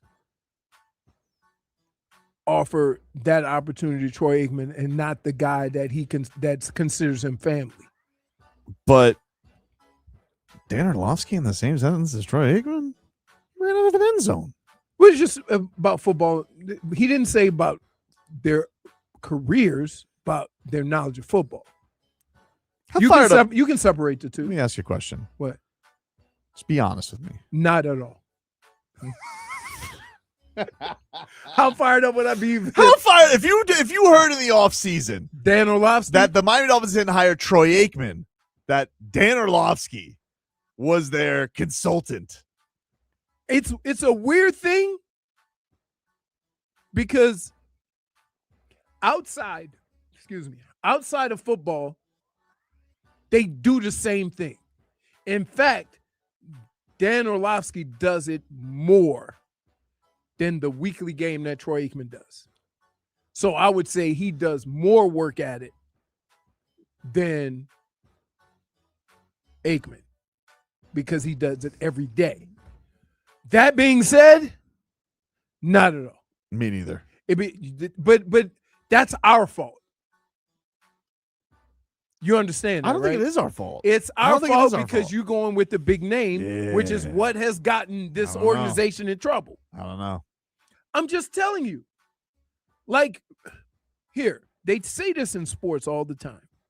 Being a great player doesn't make you a great coach or a great football But also guy. being good at television doesn't mean you can run an organization either. Like I Correct. feel like he just was like, all the guys I do First- TV wait, with could wait, run an wait. organization. Let me take it one step further. I am not calling Stephen A. if I'm an owner to ask him who I should hire Right. as my GM. But I don't think that that's what his point was. No, his point was just the knowledge that they have of the sport, and why wouldn't Jerry Jones take advantage of that? And he has somebody close to him who he says is close. That was the whole picture. He went way I think it's pretty around the obvious, world. but here's the reason. Like the obvious reason is that Stephen Ross is looking for guidance in football. Jerry Jones doesn't want guidance in football. Correct. He wants to make the decisions. Correct. It's not Correct. like it's not this. But you should hear. I think Stephen A. is saying that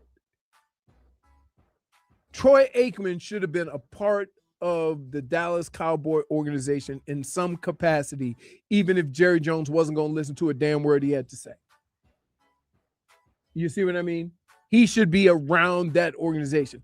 How can somebody like Troy Aikman end up in a different organization who he did not play a game for because that guy respects what he has to offer more than a guy that you won 3 championships for? Yeah, but I think this is one of those things. Like this was the same thing when Boomer Esiason was like, "Oh, why don't the Dolphins lean on Dan Marino?" It's like because Dan Marino doesn't want that job. But there's a difference in not one. Dan Marino's still always around. Yeah, he's around, but he likes Troy Aikman's never around with the Cowboys. big star, voice of Monday Night Football Again, and now if listen, he's the here's Dolphin. how that works. I'll make myself locally. I make myself Yeah, you play for the Cowboys. no, I say yeah. I'd make myself the owner. Yep. Okay. And Dan Marino says, the Saints have called me. I'm friends with somebody in the front office. They want me to go there. I would say absolutely not. You belong here. This is you're a Dolphin. Yeah. I think that's what Stephen A. was saying. Like, whether you want to make all the decisions or not, a person like Troy Aikman, when you talk about any contributions he makes in a front office or to a team, you would assume it should be with the Dallas Cowboys. That's what he's saying. And then he kind of went off and talked about all the other smart people that he works with. Then he reminded us all how horny Bill Clinton was. And he said Jerry Jones hasn't won a championship since Bill Clinton was the. Yes. Yeah. Well, that's our show for today, everybody. I'll be back on Thursday, but Leroy will be in. I believe Frog Boy will be in tomorrow. Yeah. And I hope everybody has a great rest of the day. Hockman, Crowder, and Solana coming on up. You got Marlins baseball on AM 790 tonight. You got Panthers hockey on AM 560, and you got Heat basketball on FM 104.3 tonight. So enjoy all the action, and we'll talk to you rascals next time. You don't want any booers? You put in Quinn Ewers. What colors are cake? Who's that? Senor Cinzano. He's more carrots than lettuce. Rats off a ship on Bad Bunny's nipples. I'll see y'all when I see y'all. Text WQAM on the Kendall Toyota text line at 3.